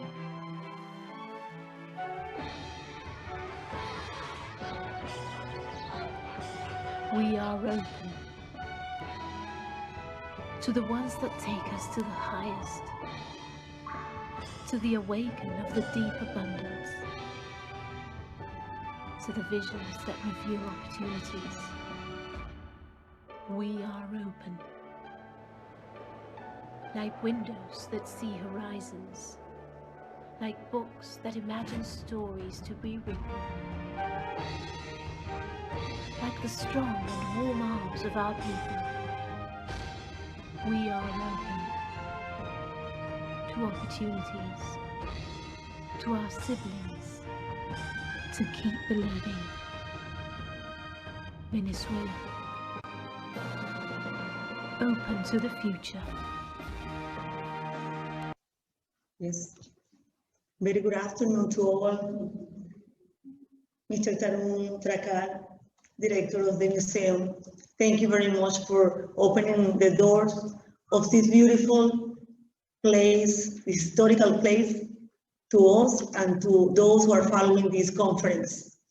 My dear friend Rema, thank you for thinking of Venezuela when you organize this event. It is an honor to be part of it. To all present here physically today and to those who are watching us through the video conference, I say namaste. I am Koromoto Godoy, Ambassador of Venezuela to India, Nepal, Sri Lanka, Bangladesh. Very happy to be in your amazing and beautiful country. I will begin by pointing out that Venezuela was one of the first countries in the Latin American and Caribbean region to adopt biosafety and quarantine measures, which allow us to have one of the lowest numbers of cases in LAC region. From March 2020 to the present, Venezuela registered about 130,000 cases in total, with 90% of recovery. Currently, there are over 7,000 cases active in the whole country, and Venezuela has a population over 22 million citizens. Due to the COVID pandemic, Venezuelan government, under the leadership of our president, Nicolás Maduro, activated a safe and controlled relaxation with preventive and protective measures since March 2020. This was, to create an epidemiological fence in order to promote prevention at massive scale. To enjoy this new normal, what we call new normal, the Ministry of Tourism of Venezuela has implemented strategies to comply with biosecurity protocols, such as access controls, the mandatory use of masks, controlling physical distancing in free spaces, avoiding large crowds. In simple words, we are guaranteeing safe places. Since October last year, 18 October last year, a progressive relaxation mechanism was established. This did not mean that we were acting like things were normal. On the contrary, the new normal made us be very serious in the implementation of biosecurity measures, with information campaigns in press, in the media, in television, social networks, with capacity limitations and with a system of online access where every Venezuelan citizen could enter and register when they have one or two symptoms. They will write their address, the symptoms they have, where they are located, and in hours they will have a commission of a body, the COVID following cases group, that they will come with the doctors to check the person in their own house. If they need it, if they have the fast exam, if they result positive, they will be isolated. If they have symptoms, they will be in hospitals according to the symptoms. And if they were asymptomatic, they will be taken to a special place. Where there are several hotels in the country that have been reorganized to take those cases of people that was positive with no symptoms. So the hospitals are free for those who need it the most. And this has been very successful. Then this successful achievement of the management and control of the pandemic led us to have an expanded relaxation that started in December with very, very low number of cases of regrowth. The Ministry of Popular Power for Tourism of Venezuela has taken on challenge the strategy in tourism through various strategies to continue promoting the sector as a generator of foreign exchange and socioeconomic development, as soon as the conditions allow us to restart the sector with more dynamism. Recently, the governing body of tourism was established. This is a new figure in Venezuela, tourism ministry, which is an entity that is in charge of formulating, planning, directing, coordinating, evaluating, and controlling the policies, the plans, the programs, projects, and strategic actions aimed to the promotion and sustainable development of the whole country as a tourism destination.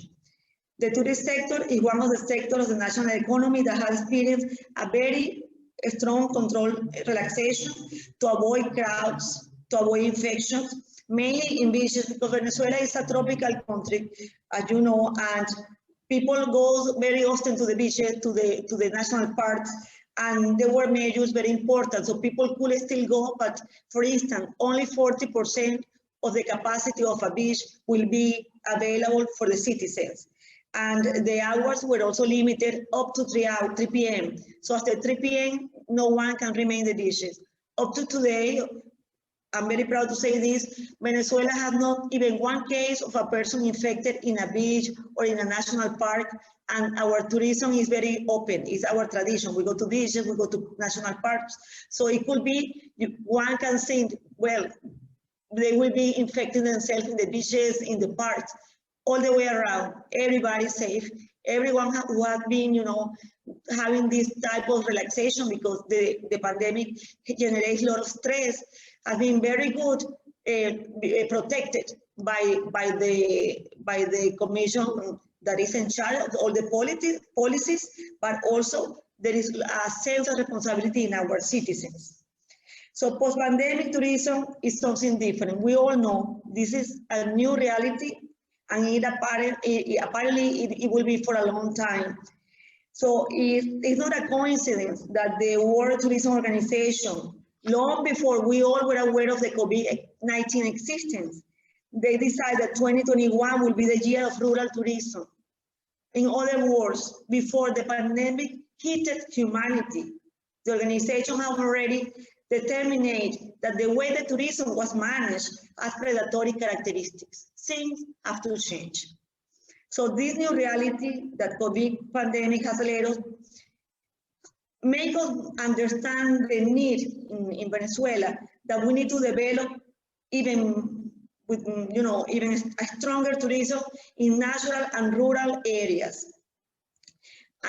An alternative, in addition to adapting to the approach to sustainable tourism, of course, environmental protection, and this enables us to adopt biosecurity measures that will guarantee the visitor, because we are expecting visitors very soon, because the vaccine is already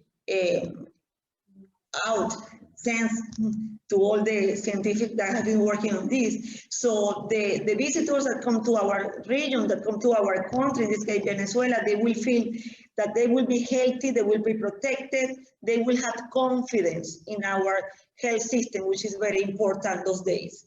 So the post-pandemic time will bring us closer to our nature, and this is very important. And I think in a country like India, where nature is so important, you understand what I'm trying to say. In our country, we are happy to understand that the COVID have opened a window for us to develop the rural tourism, the natural tourism, with a lot of support from the government, and also with a lot of interest by our people, by our citizens. So when the pandemic is over, what will remain are trends towards tourism in the open air, open spaces, natural settings, as recommended by the WHO. So the pandemic, among other things, brought, and this is very sad, but it brought psychosocial fear. People is afraid, which will surely disappear as the vaccine, as I just said, is given to the world. When the moment arrives, which is not far away, and we are very optimistic, and India has been doing a lot for this to happen and to the vaccine to reach a great amount of countries, we will say that we have to get closer to national spaces. people will understand that the new tourism has to think about natural open spaces. Venezuela has defined, with these ideas in mind, we have defined a post-pandemic tourism plan, a development plan for tourism after the pandemic, with a vision of growth, progress, social welfare, because Venezuela is a mega diverse country, and this mega diverse character of our country is emphasized, which is much more than a word of a slogan for the country. We are a mega diverse country. Venezuela has the privilege also that 30% of our territory is covered by national parks or natural monuments. 30% of our nation are national parks. Venezuela is a mega diverse country, and I don't know if you are aware that there are only 17 countries in the whole world that fall in this category, with Venezuela occupying one of the 10 first places. Venezuela is also a multi-destination country. The Caribbean Sea, that is in the north of Venezuela, is affected by hurricanes, you know. But 10% of that sea, that beautiful and magnificent sea, they have a 10% that is not impacted by the hurricanes. And precisely that 10% of the sea is the Sea of Venezuela. We have been blessed by nature, we have been blessed by God. The 5th and 6th largest national parks in the world are in Venezuela, the Canaima Park and the Amazon National Park. Venezuela has also the longest and highest cable car in the world, in a city called Mérida City. Venezuela is also a favorite destination for people that like to practice bird watching. We have over 1,400 different species of birds. So we have a lot of tourists through years just coming to Venezuela for this fantastic experience. To this attraction, we can now add the fact that Venezuela has managed the control of the pandemic effectively. We can show figures and tell the world, and tell the WHO that Venezuela has been taking care of the people, that we put the life of our people before business, before economic profit.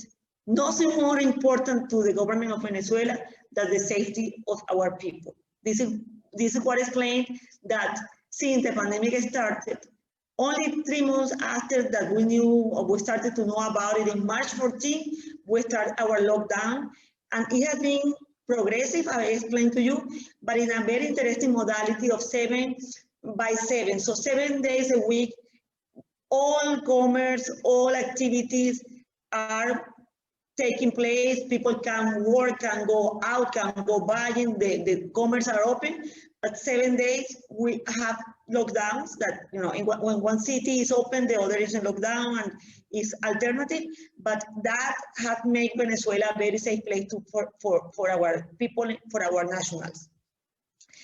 So in this post-pandemic era, we will be able to tell, you know, the foreigners that want to visit Venezuela, not only that we are a beautiful country, that we have a mega diverse country.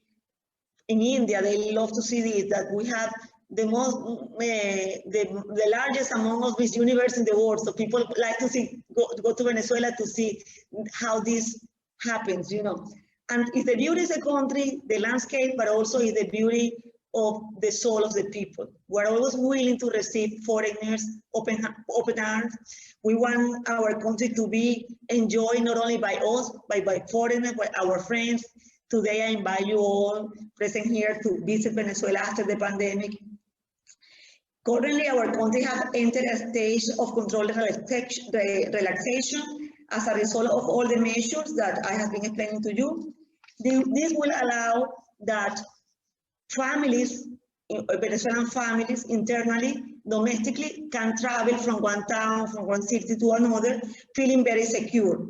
And you know, as I said before, we are very attracted to go to national parks, to go to beaches, and we have special holidays like Carnival. We celebrate this type of fair where people go to the streets and they get together and they use costumes. Well, during this time, now because we are in quarantine, because we are taking good care of ourselves, the families will be allowed to go to those open areas, open national parks, beaches, places where they feel safe and where the government can guarantee that they will be protected, which is very important for us. Because as I said before, the cases of COVID-19 have been under strict control and surveillance of our government, but also have been controlled because of the maturity and the responsibility of our people. On 27 February 2020, a presidential commission was created, as I said before, and they are working hard, very hard with the regional authorities as a body to control and to follow the cases that remain happening in a very small percentage. And this commission is so important for us that the person who leads the commission, leading the commission, is the Vice President of Venezuela, Dr. Desi Rodriguez. So that means that we have given a lot of interest, a lot of importance to this body that was created just to generate policies to make sure that during the pandemic we are protected. Last January, carbativir, and I'm very proud to say this, carbativir is a Venezuelan antiviral described as a neutralizer of COVID-19 when you use it every 4 hours. It was presented to the world in January by our president, Nicolas Maduro. This is a treatment. This treatment is a product of clinical, scientific, and biological studies that lasted for 9 months. So after 9 months, our scientific have bring this product that has been helping our people with our own knowledge to take care of the pandemic and to prevent it also, because as the symptoms start, they take it every 4 hours, and the result has been fantastic, to the point that our people call them miracle drugs. In this way, Venezuela adds this drug as an effective alternative to fight against the COVID-19 pandemic. Likewise, President Maduro have announced to the people, to the nation, that we will start receiving the Russian Sputnik 5 at the end of March, which brings a lot of optimism to our people. So we will have 10 million doses. So more than the half of the population of Venezuela will be taking the first doses. In the meantime, we will be getting other doses from maybe Russia or other countries. Who knows, India might be also a supplier. And the trial for the COVID-19 with the Sputnik 5 in Venezuela was a total success. The post-coronavirus era will impose a new paradigm to tourism industry, as I said before. And this period of confinement, of lockdown, have generated greater interest in outdoor activities.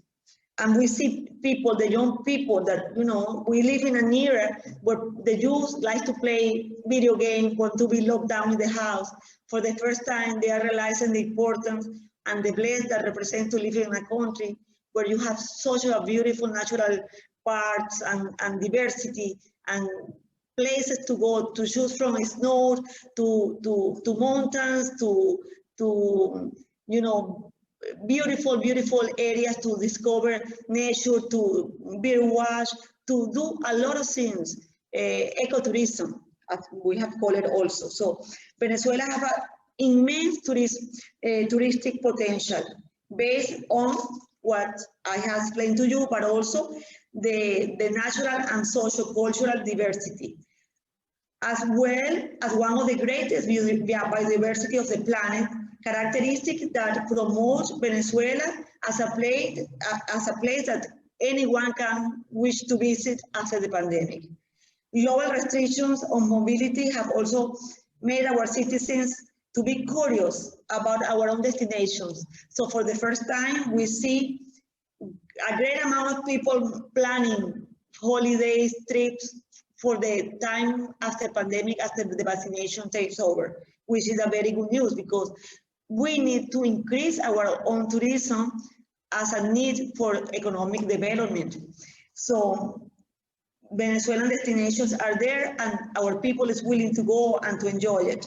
But also we're willing to receive our friends from other continents, from other countries like India, a country that is very admired and respected by the people of Venezuela. For many years, we have been working to bring our people together and to bring not only in politics, bring agreements to the benefit of the people, but also to bring the mutual social knowledge, to understand our culture, to understand the culture of India. And this is a reason that makes us feel very proud to be in this country. So that I have the responsibility not only to talk to you about my country, to express the qualities of my country today, to talk about the diversity of Venezuela, the interest that one can have in visiting Venezuela after the pandemic. But also, I must say that I take this opportunity to let you know that I'm very pleased, I'm very happy to be in this fantastic country, this blessed land of India.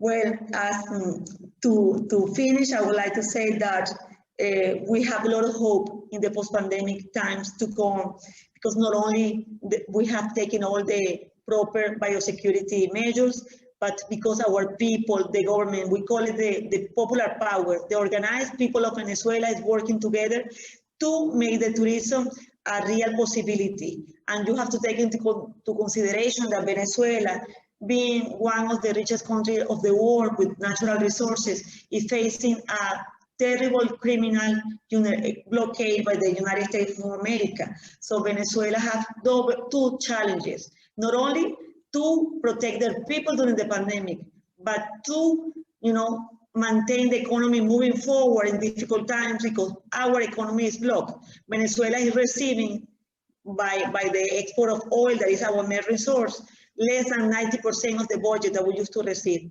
even though the resilience of our people, the faith of our people in our own, our capacity to rule our destiny has been there during the pandemic times. We are so proud to see that the government and the people have worked together to overcome the pandemic. We have done incredible good, especially if we compare our experience with some terrible cases in the Latin American and Caribbean countries. There are countries where you have seen people bringing their dead bodies to the street because no government will take care of them.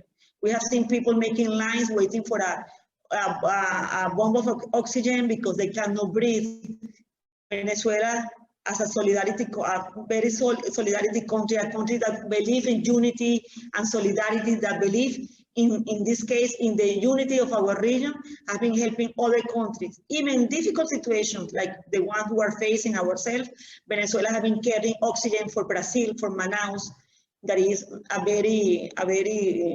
state that is suffering very much the impact of the pandemic in Brazil, and we're helping them by carrying oxygen every week from Venezuela to our brothers and sisters of Brazil, a country that is very dear for us because it's a very close neighbor of Venezuela.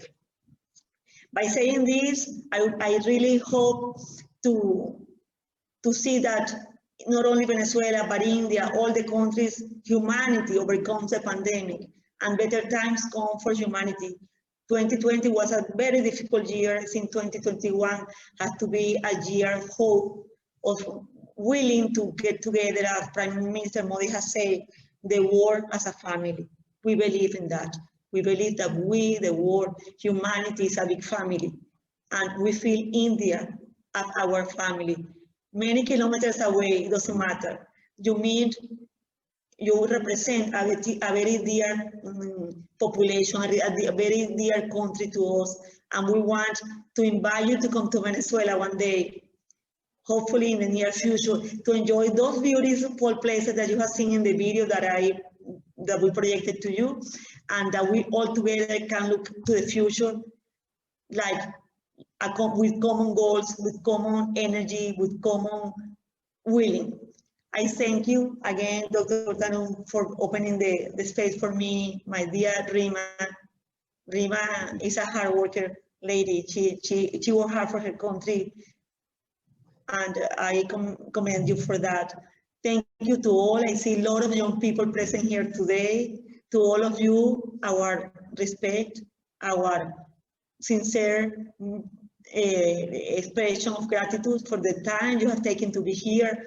It's a place that we have to drive for a while to reach here, and it's beautiful to see the engagement of the youth in this interesting issue that is the pandemic, and how tourism will be faced by different approaches after the pandemic time. All the best to you. Namaste. God bless India. And very soon we will have chance to visit Venezuela. Welcome. It was very wonderful to know about the precautions taken care by your country to control COVID-19. Thank you. Before we ask few questions, very soon CEO Indian Oil and has committed will be joined virtually. Yes. And before that, I would like to request Mr. Thakral, who is the CEO of Heritage Transport Museum. And he's a man behind, I think 250, more than that? Oh, more than 250, vintage cars, bikes, and each and small big means of transport. And not only means of transport, I have seen when I visited there to finalize the venue, there are, matchboxes covers. I don't know since how many years, I think the whole board is full of matchboxes covers. So not only means of transport, there are so many other things also. So, Mr. Khattar, please share your thoughts. First of all, thank you very much, Your Excellency. I think you have sold Venezuela like none of the Indian ministers can sell India. But you've sold it very well, and I promise you that I'm going to be a visitor to Venezuela soon once the pandemic is over. I'll just briefly, tell you about the Heritage Transport Museum where everybody is sitting. This is India's first comprehensive transport museum. The museum was open to visitors on 7th of December 2013. So we're a little over 7 years old. We have over 3,500 objects on display, which includes small and large. And the museum depicts the story of how transportation has evolved in our country, in India. The oldest object is the Indus Valley bird cart on wheels, just to depict that the wheel was a part of the Indus Valley civilization. And that's how, after taming animals, when the wheel was introduced, people started moving, distances started becoming shorter because the wheel had come into, was invented. The other very interesting object, from the evolution of the wheel, I'm going to take you straight to space. This museum is in possession of the only Indian flag that has gone to the moon and back. Nobody else has that flag.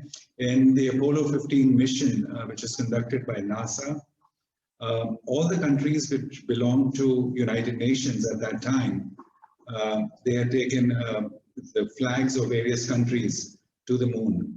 And we have that flag and it's on display, and I would like you to see that little Indian flag which had gone to the moon. So from palanquins to horse carriages to carts to automobiles, steam engines, tram, aircraft, everything that people of India have used, that's present in this museum. And currently, you see this exhibition that is going on in the adjoining hall. That's about Bollywood, which is very popular. It's the connection of transportation with Bollywood and how various vehicles or modes of transport have been used in Indian movies. And they found a place in the poster advertising those movies. So that means that that car or that carriage or that Ghoda Gadi, played a role in that movie, which was so important that the designers who drew these posters at that time, felt the need to go in the main poster along with the film actor and actresses. So that's a very interesting exhibition for all of you. Just to touch about the museums, how museums are a part of tourism. In any country, unfortunately in India, we have Ministry of Tourism separately and Ministry of Culture separately. Museums comes under Ministry of Culture, so directly Ministry of Tourism does not promote the museums, although they should. And we've been asking them that, you know, you should merge these two ministries so that the museums also are promoted like other cultural destinations by the Ministry of Tourism, and they are moving ahead in that. Currently, the Minister of State, the Minister of Tourism is the same who's the Minister of Culture also. This museum has already had over 750,000 visitors till date, and we have been receiving international tourist groups pre-COVID, a lot of them which travel between Delhi to Jaipur. We have a lot of schools, a lot of colleges, students from them who come to the museum to gain knowledge about how transportation, and the basic idea that we had when we opened this museum was to inspire youngsters. If you get inspired from anything that is present here, I'm sure you're going to use that inspiration and do something much bigger for yourselves than you are already doing. So we wanted to open everybody's mind that by preserving, by respecting our heritage, the industrial heritage of this country, we could be and present it in a better way, so that youngsters get inspired. The other problem, which is typically Indian, is that the culture of going to museums had died down in India because Indian museums are very boring. Nothing changes there. So out here, it's our endeavor that we keep moving our objects, we keep getting newer objects, so that you not only come once, but you come multiple times. So every time you come here, you'll see something different.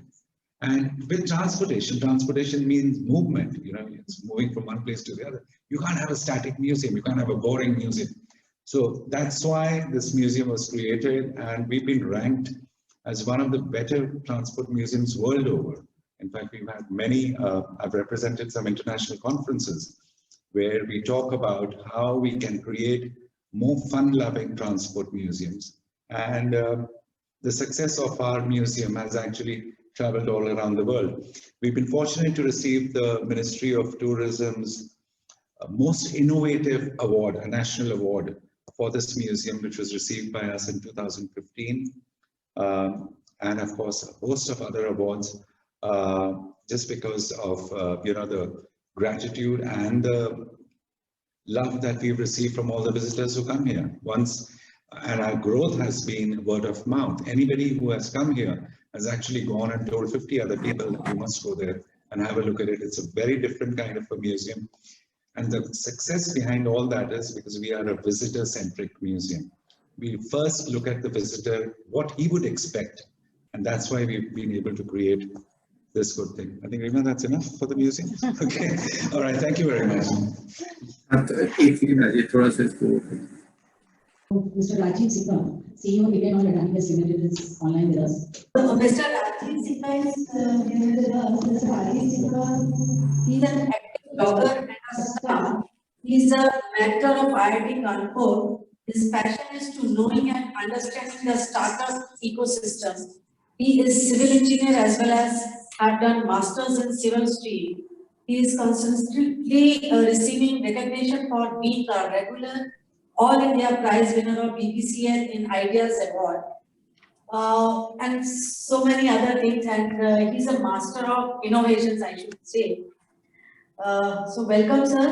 We want to hear you for the innovation strategies to rebound the tourism.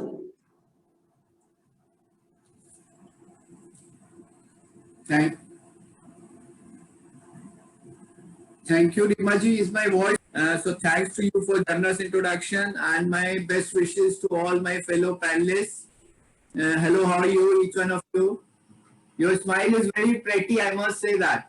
Namaskar. Okay, so I will go ahead.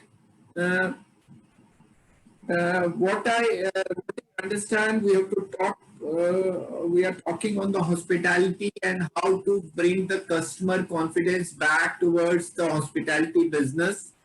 So I will speak basically on this line. I would say so far since last year COVID happened and first 6-7 months were total washout for all the hospitality segments, whether it was tourism, whether it was airlines, whether it was restaurants. If I talk in totality, it has picked up sometime from the month of November. People have started going out. Still not the families are not going out. Maybe the business travel has little bit picked, office travel has little bit picked, but still not as per full potential. So people are being cautious. But why? That question is to be answered by each one of us who are sitting here. What have we done to make them comfortable? Okay. So for whatever the industry, the hospitality industry, we are fighting the economic virus.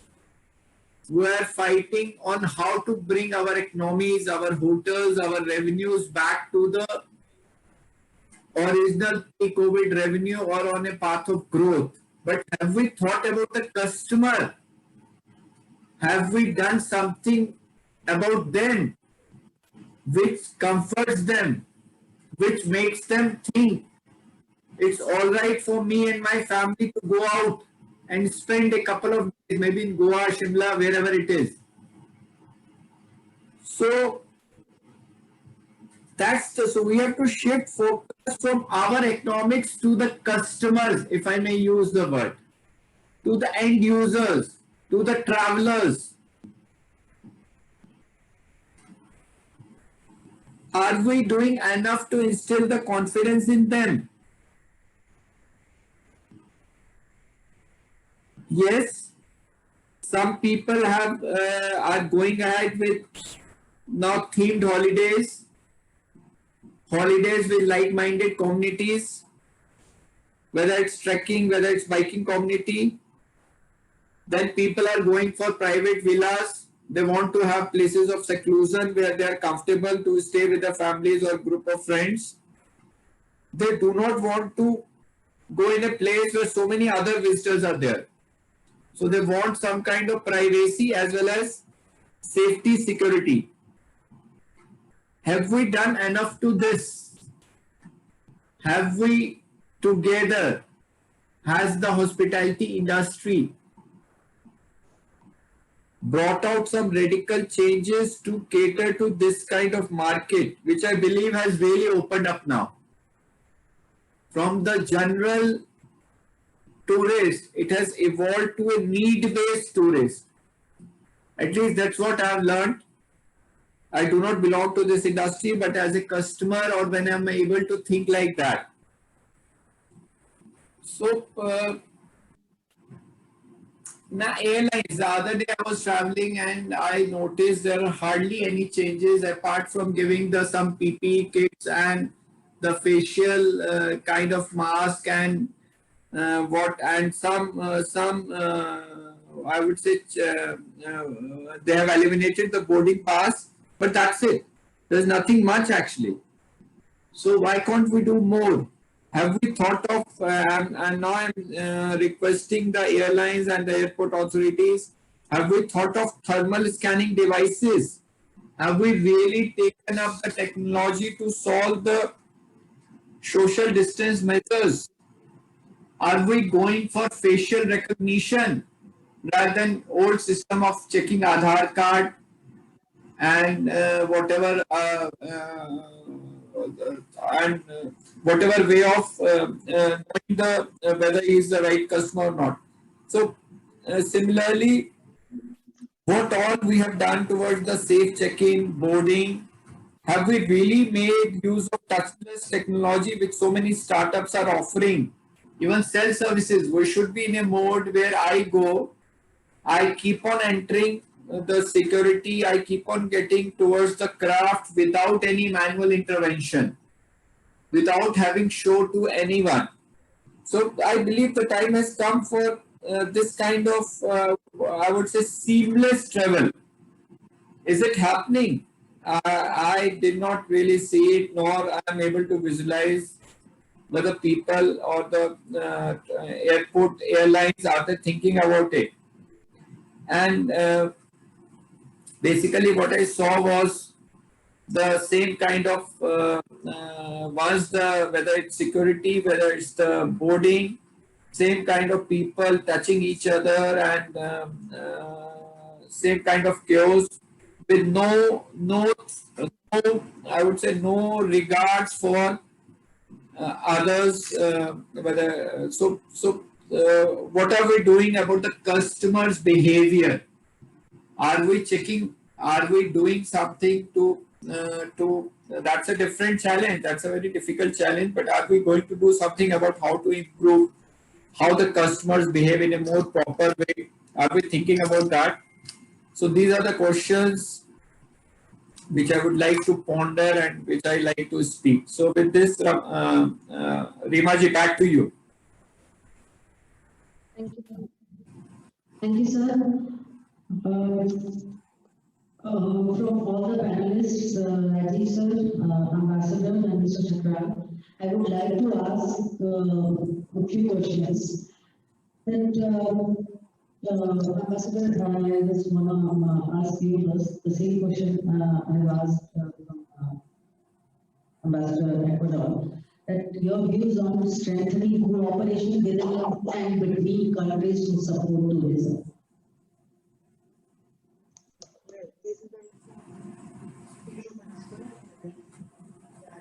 The way it has been handled is that because we have a diplomacy that is known as Bolivarian diplomacy of peace, Venezuela has been able to create, not during the pandemic time, since President Chavez came to power more than 20 years ago, and then it has been continued by President Nicolas Maduro. We are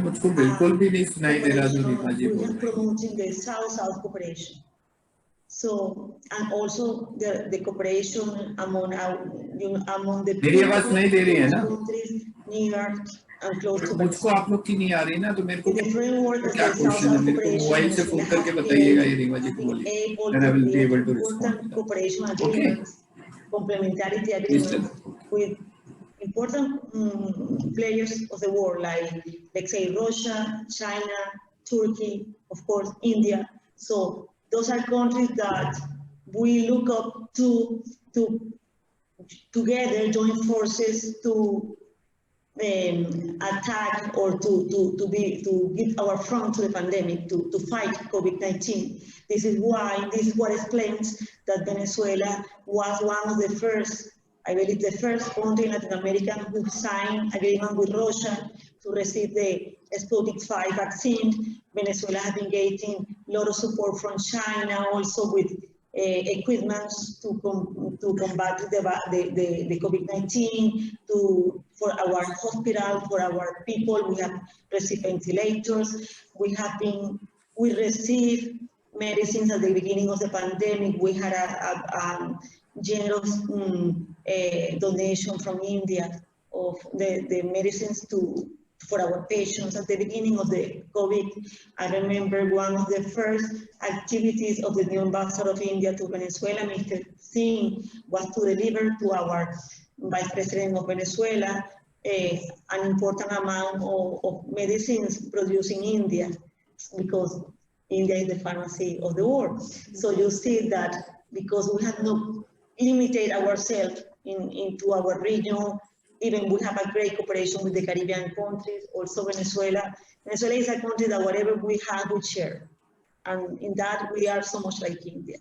We like to share. So we join forces with friends, not only in our region, Latin America and the Caribbean, but also in this case, Asia and Europe, to together fight the COVID-19. I know that if this new antiviral of Venezuela results of the interest of any country that would like to give it as a prevention treatment when the symptoms start, those drugs that I was talking to you about a while ago, this cardiovascular product, antiviral, I know it will be available to whoever needs this in the world. We believe in cooperation, we believe in solidarity, we are a socialist country, but socially because we are focused in the human being, in the needs of the population, and in the needs of the people, not only in our country. Wherever there is a possibility for us to help, to support, to cooperate, Venezuela is willing to do it. So as we are doing it with those partners in the world, I imagine that this is the future cooperation, solidarity, to put sanctions aside, to put the profit and economic interest a little bit aside, not because the economy has to work, so business has to continue, but we have to give the special place, a center role as the people, as the human being, because it's a human being who is in danger. It's a human being who can lose their life. We have seen terrible images of some countries where people have been dying with the support of the governments. So we, as humanity, as a big family, as Prime Minister said, we cannot see that and look aside. We have to look at that and feel compromised and feel the need of doing something for those that need us today, because this is the real solidarity, this is cooperation beyond our boundaries, beyond our region. We look up to the world as a big family. We don't only cooperate with Latin America and the Caribbean as we have done for many years, especially since President Chavez came to India, they came to power, sorry. I was thinking now when President Chavez came to India 15 years ago, President Chavez has said this. When he came to India, Venezuela was in a very good situation because we haven't had the sanctions still by the United States, the criminal sanctions. So Venezuela was in a very great momentum of its economy. And Venezuela came, and President Chavez came to India and said, we are a rich oil producer country. We want to offer our oil to India, for instance, because there are ways to cooperate. Oil, because it's our main resource, is what Venezuela has been given with generosity and solidarity to whoever needs it in the world. And as President Chavez said at that time, humanity has to come together to overcome whatever need they have. Today, the great challenge is to overcome the pandemic that is killing millions of people in the world, that is leaving families. We have a head of family that are leaving marriage destroyed, families destroyed. I saw a picture a few days ago of an old couple that have been together for 50 years and they died together, one next to the other in Europe, because those hospitals have been collapsing, because for years they thought that economic was about making profit and that health was a good of interchange or a profitable activity. Of course, have to be, people have to live, doctors have to survive, but we have to think about people first, the need of the people, and in this case, the greatest good we have, that is life itself. Thank you. Thank you. Thank you. Rajiv sir? Yeah. Yes, sir. Sir, I want to ask one question. How has travel insurance changed during COVID-19? First is, if you notice the trend, people are not buying the two-way tickets. Till December it was happening. Even if they are going to some place, they are going to buy, say, ticket from here to Kochi. And then again, once having reached there, then they again take a decision of maybe within 1 day, 2 days. So they are ready to buy a costly ticket maybe, but so that why the insurance sector would have been affected, because once people take arbitrary decisions, and arbitrary is a strong word, but when they are not sure of what is going to happen, then the insurance would have decreased. But in the long run, people are more, I would say, more worried about their security and safety. So ultimately the insurance will increase. Travel insurance will, more and more person, almost every person will take travel insurance now. So that is the trend which I am able to see for the coming year, 21-22. Is it fine, Reema ji? Yes, sir. Yes. Thank you so much. Thank you. One last question, Ambassador. In your country, will travel and tourism finally make it as policy issue and agenda of political candidates during election and afterward? But I think in your country, election are already done. Yeah. issues that have been discussed during the last parliamentarian election. We have parliamentarian elections, and one in December 6th last year.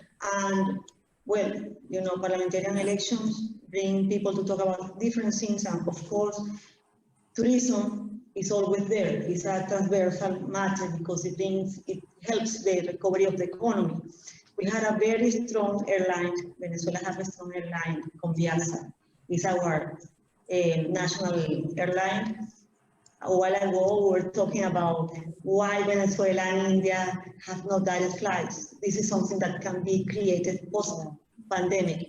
So there is a lot of talks about how to improve our airline, our flag airline, Conviasa, how to make it, you know, get to more countries in the world. Now, people from India who want to go to Venezuela have a possibility that is easy and very good is going to Istanbul, and from Istanbul direct flight to Caracas, for instance. But why not to have our own airline, Conviasa, that has been working during the pandemic to bring our people that have been strained in other countries, people that for economic reasons have immigrated after the blockade has impacted negatively, their life has immigrated to the other countries in the region. Conviasa have worked tireless to bring our people back to our country. Those who registered in the embassies or consulates of Venezuela in the region, Latin America, and they want to come back because in difficult times you want to be at home, you want to be surrounded by your people, you want to feel protected. Some of the people who have traveled to Latin America, they are feeling secure in the countries they are because those governments cannot even protect their own citizens. Imagine if they will protect foreigners that are trying to look for a new life there. So our people realize that Venezuela has controlled in a very strong, serious, and responsible way the pandemic domestically. So they want to go home. They want to feel protected. They don't want to pay to have the COVID test done. They don't want, because in Venezuela, all the tests are totally free for the population.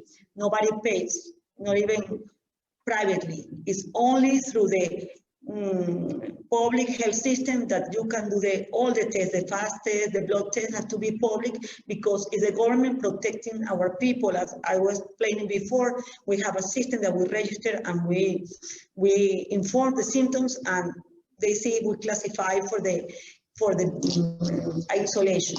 But in order to do this and to guarantee our people that is abroad, the role of our airline to bring our people back has been something that has been discussed in the political arena during the election, because the majority of the people of Venezuela feel very proud to say that our airline, national airline, has put the interest of the people, humankind first and profit after. Because people the Venezuelans who come back to the homeland, they come back totally free if they register themselves in the come back to the homeland plan, as we call it. During the pandemic is happening, but it's a plan that we have created more than 3 years ago, not only because we were thinking about this type of situations, because we need to be able to bring our people wherever they are and they are in need, and they realize that no better place to be but home, to help them to go back to the country and to reestablish their life in the country where they were born. So these have been, yes, a matter of discussion, of political discussion, but not only political, close in a door, because in Venezuela, the parliament, the democratic parliament we have in Venezuela, National Assembly, they talk to the people, they talk to the ordinary citizen. In Venezuela, no laws are approved, no measures that impact the lives of the people are taken without the popular participation.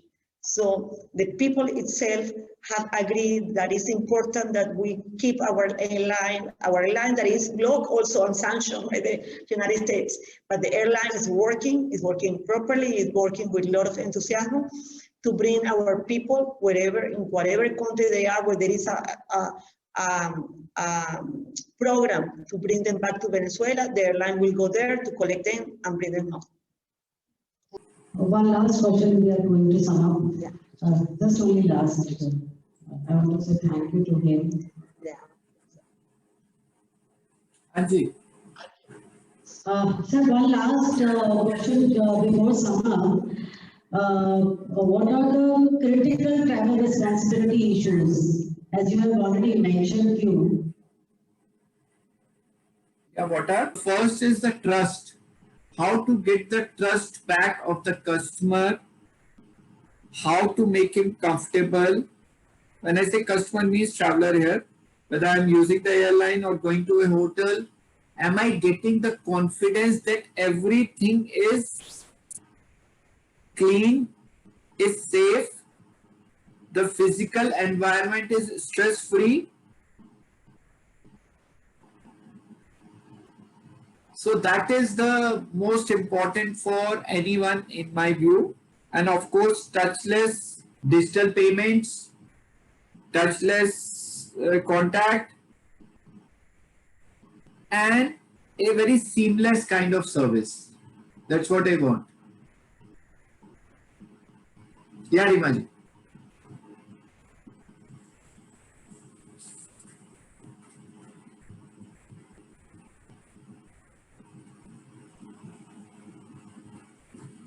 Thank you so much, sir. Thanks for your presence and thanks for your informative knowledge and sharing with us your experience and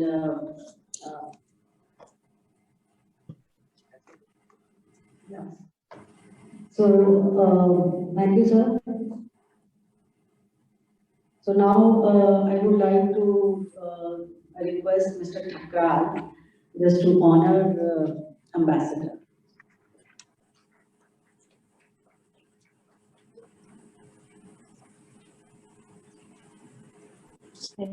This is a plant. Yes, definitely. This is beautiful.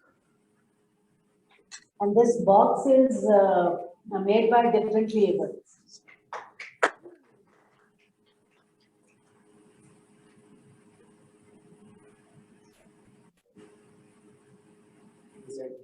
Fantastic. Beautiful. We have a special place in our industry. Yes. Thank you.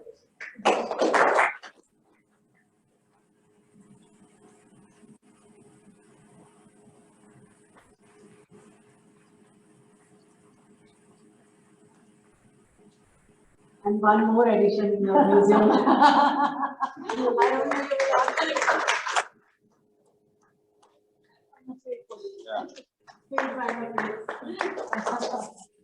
Thank you so much. And one more, just sir. Now today's Ambassador's birthday. Yeah. So we just want to cut a cake. Oh. Birthday, dear Ambassador. Happy birthday to you.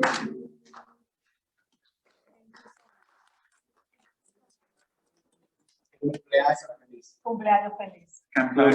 Feliz cumpleaños. Feliz. And this is India. Oh, thank you so much. And also, will it help you carry? Thank you. Can I take a picture with the kids? Yeah, please come. I say the kids. Very young. With the cake. With the cake. आ जाओ आगे आ जाओ madam के साथ photo खींच